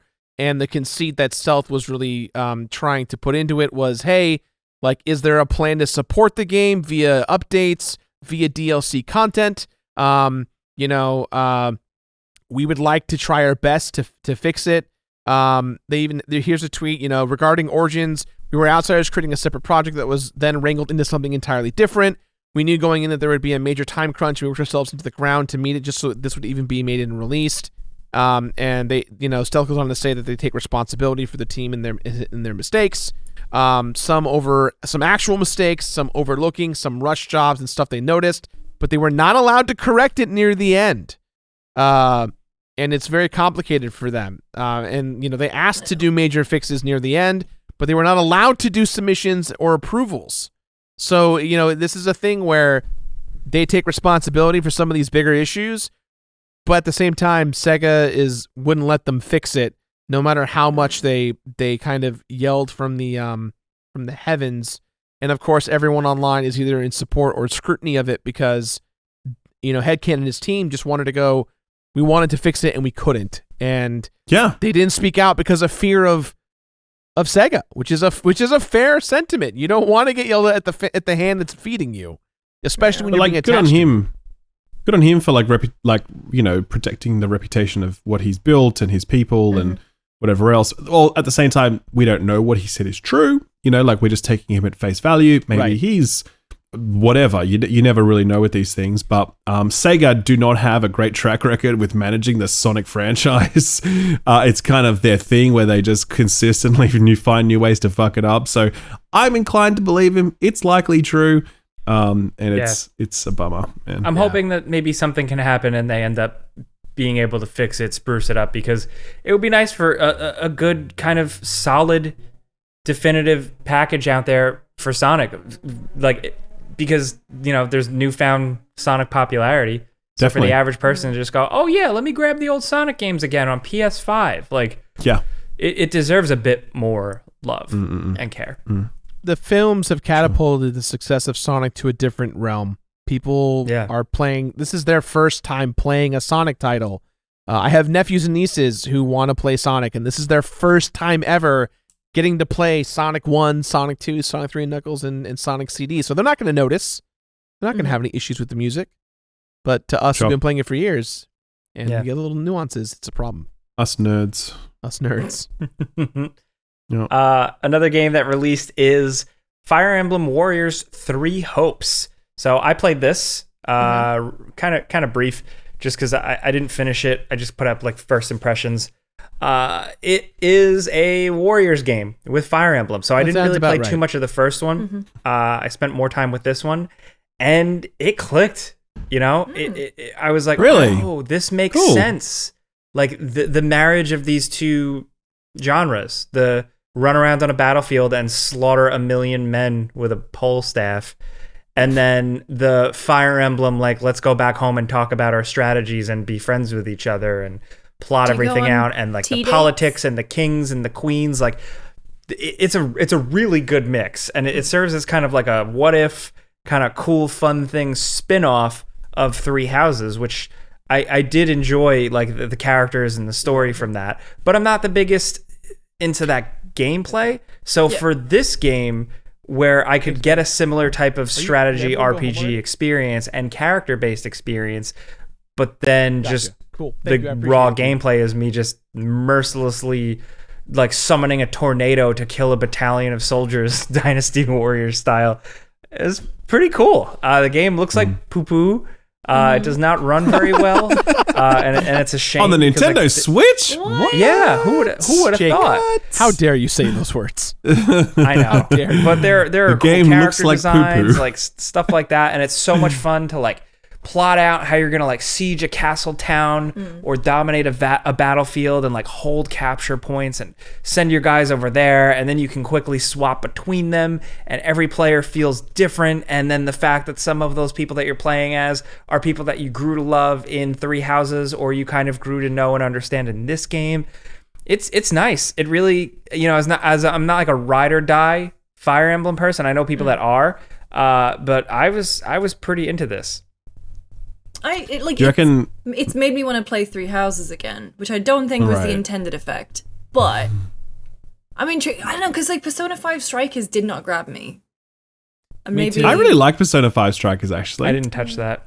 Yeah, that was I really enjoyed that a lot. But I would say that was not even really a Muso game. It kind of felt like it was, but it kind of was a bit more of a hybrid-y action RPG than an actual Muso game. I've always looked at the Muso game gameplay and I'm like, this is boring.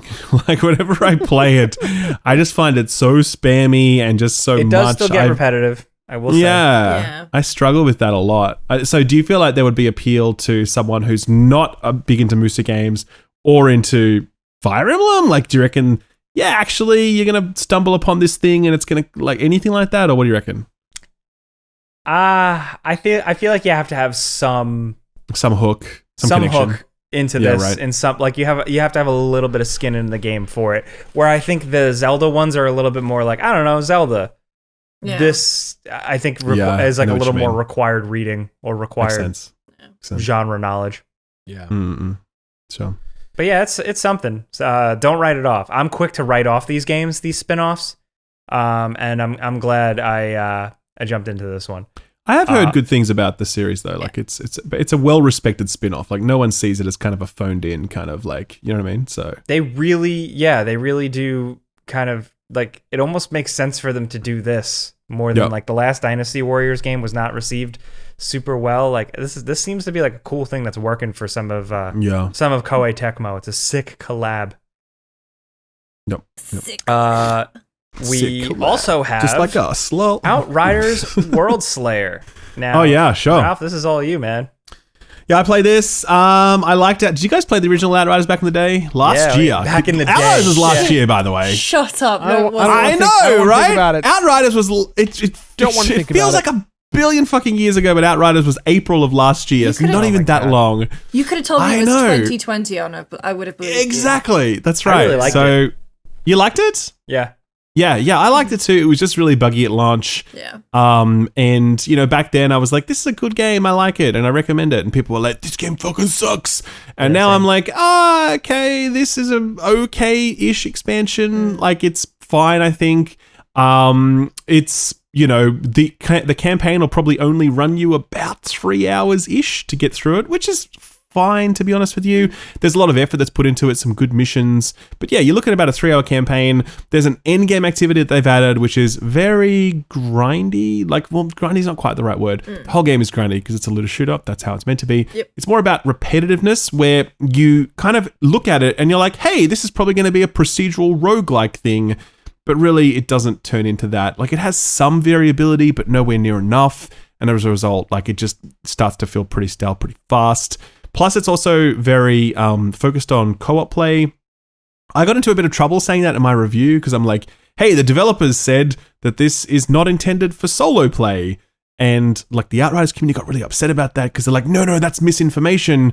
And I'm like, well, no, it's not, because I got a review guide from People Can Fly, and it literally says this activity is not intended to be done solo. You can do it solo, but it is balanced for 3 people. It doesn't scale in the same way as the rest of the game, etc., etc. So you've essentially got this end game activity that's not intended to be done solo, both in terms of its scaling and also because of its mechanics. There are some mechanics that benefit from having more than one player in the mix.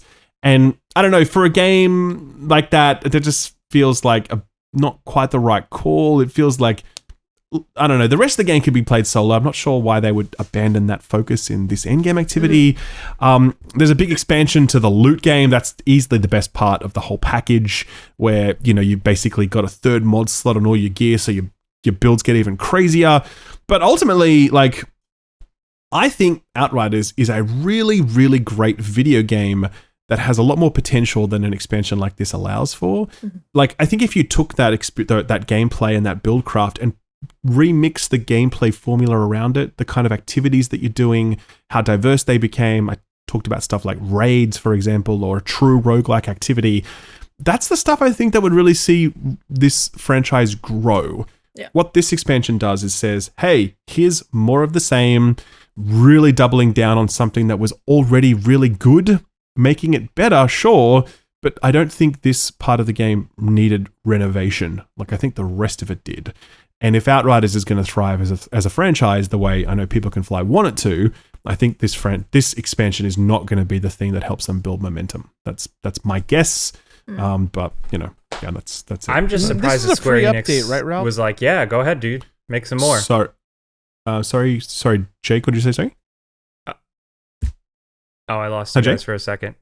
Oh, okay. Sorry, that was what it was. Sorry, what were you saying, Gerard? I was just saying, this is a free update, or you have to pay for it? No, yeah. So you have to pay. I actually said $35 in my review, but that's not correct. It's actually $40 for this expansion. And like the flip side to that is the game has no microtransactions, and so I really respect that. What? And I actually really support out what People Can Fly are doing. And you got it on Game Pass.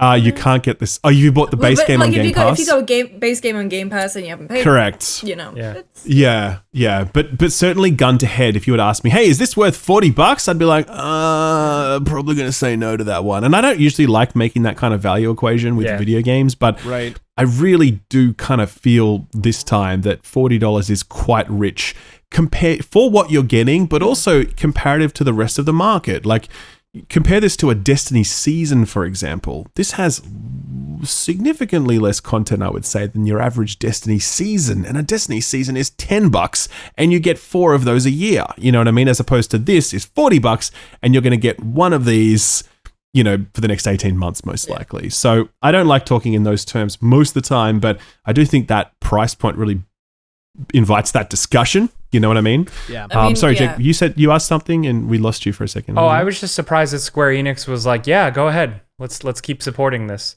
I suspect it was just... what else have they got? Yeah, because, the rest of their Western IPs got sold off to Embracer. I wonder if Embracer didn't want this IP because it's not profitable. It has been confirmed that Outriders has not made a profit. It has not covered its development and marketing costs. So I wonder if Square Enix were just like, hey, well, we've already signed a deal for this. Let's just run it through and that's it. Maybe that's why the price tag is so high, because they're trying to recoup what they can from the really rusted on player base at launch.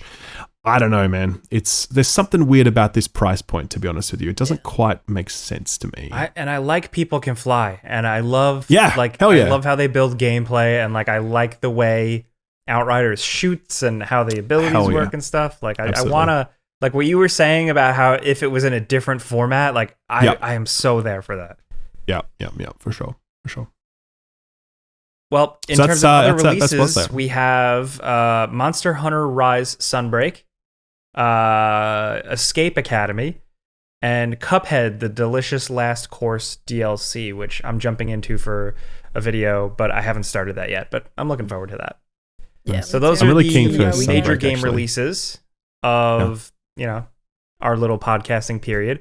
But there are still a couple games that we've been playing. Specifically, seems like me, Lucy, and Gerard have been playing The Quarry. Gerard, what do you think of The Quarry, man? It really harkens me back to Until Dawn vibes, which is what I think was kind of missing from some of the more Dark Picture Chronicle games that have been released. I don't know if that's a fair assessment, if you guys agree with me on that. I think I'm with you. I agree. I want... The thing about The Quarry is that, it wears its references so much on its sleeve, and it really, goes into those schlocky horror tropes that I really love, whereas Man of Medan and the others just felt a bit too po-faced, I think, for me. I agree. The thing with me in The Quarry, and I don't know if this is me just being I'm a gamer, the simplicity of the gameplay is very noticeable. Yes. Most of the cutscenes in this game can be attributed to take the left analog stick and point in a direction. Whereas in previous titles, it's like you might press, one of the 4 face buttons, you might press the trigger, balance the controller a certain way to not shake anything or move. And the Quarry basically just goes, hey, it's a lot more simple and it's more reserved for it's more accessible, which is good. But I kind of miss the more engaging, quick, timely moments that are missing. I feel like that are present in the other games. It's way less active, right? Like, but what did it for me? What made up for it with me was the fact that it was like moment to moment to moment. Like, I'm making a decision. I'm picking a conversation approach. I'm picking what to say in conversations. So where there was I was like disappointed. There was way less like cool action. All right, so I should get this out of the way. It's our second episode. I like QTEs. I like all that bullshit. I understand accessibility. Oh my God, what did you say? Options to turn it off, but I like mashing the button to win the fight. I like Solid Snake crawling down the hallway in Metal Gear Solid 4, and I cried and I pressed every damn button. Like, I'm in for it. So like, with the Quarry, I was like, oh man, like, where's all that cool dumb stuff? But at the very least, I like that it was like pretty rapid fire picking choices and stuff. Like, it was like a choose your own adventure, like turn the page type thing. Like, really. Like, games say that, but this one felt like they really did it. I haven't tried the so there's a way you can play it where you can just basically sort of make little personality tweaks and then just let it play out like a movie, which I think is interesting. But I haven't played. I'm enjoying it a lot, but like I don't know if I haven't finished it. I'm streaming it. I'm up to like chapter 5 or something. I can't remember. Are you getting to a point where stuff feels like it's missing? Because I had a little scene and it was like, oh, I don't know how he got there. Or I was watching it on my stream and I was like, did I miss something? Like, was this like the 2 characters ended up in a place where I was like, I don't know how you got there. And I wonder if it like were they T-posing or were they like they just in the scene? Like, I can't story remember continuity gaps. Yeah, it was a continuity. Like little scenes, I wonder if it's like little gaps in the it was saying that like at the ending that he got, stuff seemed missing and a bit all over the place. But I guess I know their big kind of marketing thing is we've got 180 endings. Yeah, that's what I was thinking. And so I just wonder if it's, maybe is that real?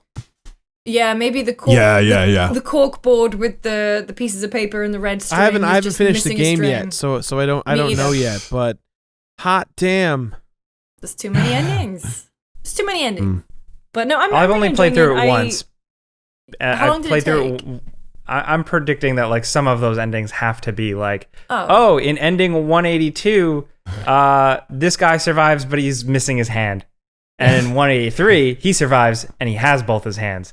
Different ending, I think it's just going to be small stuff like that, to be honest. Yeah. But in this ending, he's wearing a red shirt, but in this one, it's blue. Still, I think it's very cool how celebratory it is and how light it is. Like Lucy, you said the reference is like on its sleeve, like to like the font of the logo, like of the game. Like everything is so like it's just so into that stuff, and I think that makes it stand out. Where it is like this like fun love letter, goofy, good time. It still has scary moments, but it's not always heart pounding. It's more entertainment factor, and it hit right with me for that. Yeah. I've yet to be scared by the game. I was streaming it and an alarm went off for my laundry. That scared the shit out of me. Nothing in the game has managed to like really spook me just yet. Which I felt like scared by the little dee, dee, dee, dee, dee of your washer? Yeah, it wasn't in my washer. So in my apartment building, I have to put stuff in the basement, and I don't want to be the kind of person who just leaves laundry because we only have one machine. Oh, so I set a timer alarm on my phone, and I'll send you the clip afterwards because it was like a genuine moment of fear. But like, it's not scaring me. Like I remember Until Dawn, there was definitely way more spooky moments, and I think more creative uses of camera angles and kind of blocking scenes to allow for that. There's definitely been a couple of those moments early on in the Quarry, but I really hope and I want it to get spookier, and I don't think it will, at least for me. Yeah, there's definitely not a lot of there's a lot of tension and a lot of oh no, what's next? What's going to happen next moments? But then not a lot of scary, like oh no kind of vibes. Yeah, I was more in it for the actors. I really like the characters and the actors doing their things. Brenda Song's character looks amazing. Oh yeah, Oh, it's like wild. she looks unbelievably good. I mean, I think all of the character models look very good, but I think there's been particular attention to hers. Yes. Although I will say, the guy who listens to podcasts, Justice Smith. just reining it in. Just not doing anything. He like reacts to somebody, goes, "Yeah." Oh, that's his thing. But he's like, that's. is that I his love thing? it. I haven't seen Detective Pikachu, but I was like, compared to the rest of them, I felt like he just I didn't get that vibe in Drax is- Detective Pikachu. He seemed a little more engaged in Detective Pikachu. Than Yeah, no, in this. Detective Pikachu, he's normal, but I've seen other like his comedy where he does that type of just dry, like what? Like that's his whole thing. I like it. Yeah. I killed my first camp counselor, but I deliberately killed her because she was really annoying. I thought she was a bit of a bitch. So I took my hand off the controller. I was like, I need you to die, I'm afraid. Yeah, sorry. Sick. Well, I would still recommend it. Like at least if you like these types of things, if you liked Heavy Rain, not Heavy Rain. I mean, maybe if you liked Heavy Rain, but Until Dawn. If you liked Until Dawn, definitely like this is like that to be reductive. So that's what we've been playing. So let's wrap this up with our little segment we've been working on. It's called On This Day, featuring Gerard himself. Would you like to take this away, man? Kick it off? Yeah, let's do it. So we're going to make y'all feel old because on this day, within many, many years, these games came out long ago. There's more games than the ones I was about to say, but these are the ones that are the most recognizable out of the lists that are out there. So here we go. On this day, in 1994, we had World Heroes 2, which came out on the Super Nintendo in Japan. It was also an arcade game. We had Dino Crisis for the PlayStation in Japan in 1999. It's unbelievable. I was going to say, Yeah, bring right. that back. That is like, can I just say, of all the resurgence and revivals that Capcom has had, how have they not done a new Dino Crisis game? Like, just unbelievable. Imagine how fucking awesome that would be if they got their act together on that. Holy shit. There Baffling. was that trailer at like a PlayStation event or something, and everyone That was the like, funniest oh, thing shit. ever. Is this going to be Exoprimal. Dino Crisis? And it's like Exoprimal. Turok. And then it was Exoprimal, like- It's yeah. got dinosaurs, so it's Dino Crisis. On this day in 2003, we had Pirates of the Caribbean for the Xbox, as All well right, as so wait a minute. This is when I became this is like when I started to realize I was becoming a person who thinks and is too serious about games all the time. 2003, I was in what? I don't even know. I was like 13 years old. I had a friend who was so excited about this game. Dude, you got to play it. Oh, it's so awesome. I went over his house and played it, and I was like, this isn't good, man. And I didn't yet have the language to explain why, but that was the first time where I really clashed with someone where I was like, this is not good. This is a crappy licensed movie tie-in game with like one-note gameplay. Why do you like this? Wow. Pretty sick. But 13-year-old. I was going to say, I'd like to imagine you as a 13-year-old saying that. It's like, actually, the level design is really uninspired. and, they didn't even get the actors in. Yeah, exactly. Before you They bought did. this, you should have called me. the true origin. That's right. So imagine, though, that same day you're buying possibly Pirates of the Caribbean, and then you look over to your right and you see Warcraft 3 Frozen Throne, because that came out the Oh my exact same God. day. In a the giant box. Exact same That's year so in cool. a giant box. In 2004, a year later, we had Donkey Konga 2 for the GameCube. Oh, Video game shit. fans out there. I didn't know they made a Great. second one. I Oh, actually did not know that either until I just saw No. that then. I only I love remember the the first first one. one. I Yeah. thought it was a Big fan. typo for a second. There was a second one. And then in 2009, we had Worms 2 Armageddon for the Xbox 360. Yeah. That was released many years ago. Then we had in 2010, we had BlazBlue Continuum for the PS3, Japan only. I think it eventually got a port out here. I'm not sure. Don't quote me on that. And that came out in 2010. And finally, in 2014, we had Guacamelee Super Turbo Championship Edition for the PlayStation 4 back in 2014. Just an excellent game. Great I game. can't believe Guacamelee was so long ago. Guacamelee feels way more recent than that. It's so good. Drinkbox. Yeah. Thank you, Gerard. Let's take us out to sea. So, thank you guys for listening to episode 2. Like we said at I think the start of the last episode, feedback is appreciated. We'd love to know what you guys think. You know, this is still early, but we are having a lot of fun, and we hope you are too. So this is an every other week podcast, so keep your eyes peeled. Again, we are on all the major podcast platforms, so click the follow button or the subscribe or whatever. That helps us out. Giving the podcast a thumbs up helps us out, and leaving hateful comments on the YouTube version, the video version, definitely helps. Very much appreciate that. Big time. So I would just like to say thank you guys for listening, choosing to put us in your ears for 2.5 hours. That's pretty sick. I'm Jake Baldino. You can find me on the internet. Lucy, what about you? I'm Lucy James. Lucy James Games on everything. GameSpot, Giant Bomb, Twitch, Twitter. I got a new social network that I don't even remember the name of, but I saw some people post Is it about Parler? Co-host. No. Is it Parler? No. Is it Truth Social? It's Truth Social, isn't it? Is it Just admit it. Mastodon? just Mastodon's coming back. No, it looked like a proto Tumblr, and I was like, I want to relive those years. And it's called Co-host, right? Co-host. Co-host. I don't know what Yeah. it is. I know that I saw Austin Walker get one, and I was like, okay, I'm going to do that because I'm easily I'll sign up and influenced. forget about it. But also, I'm just domain squatting, basically. Got to keep the brand alive.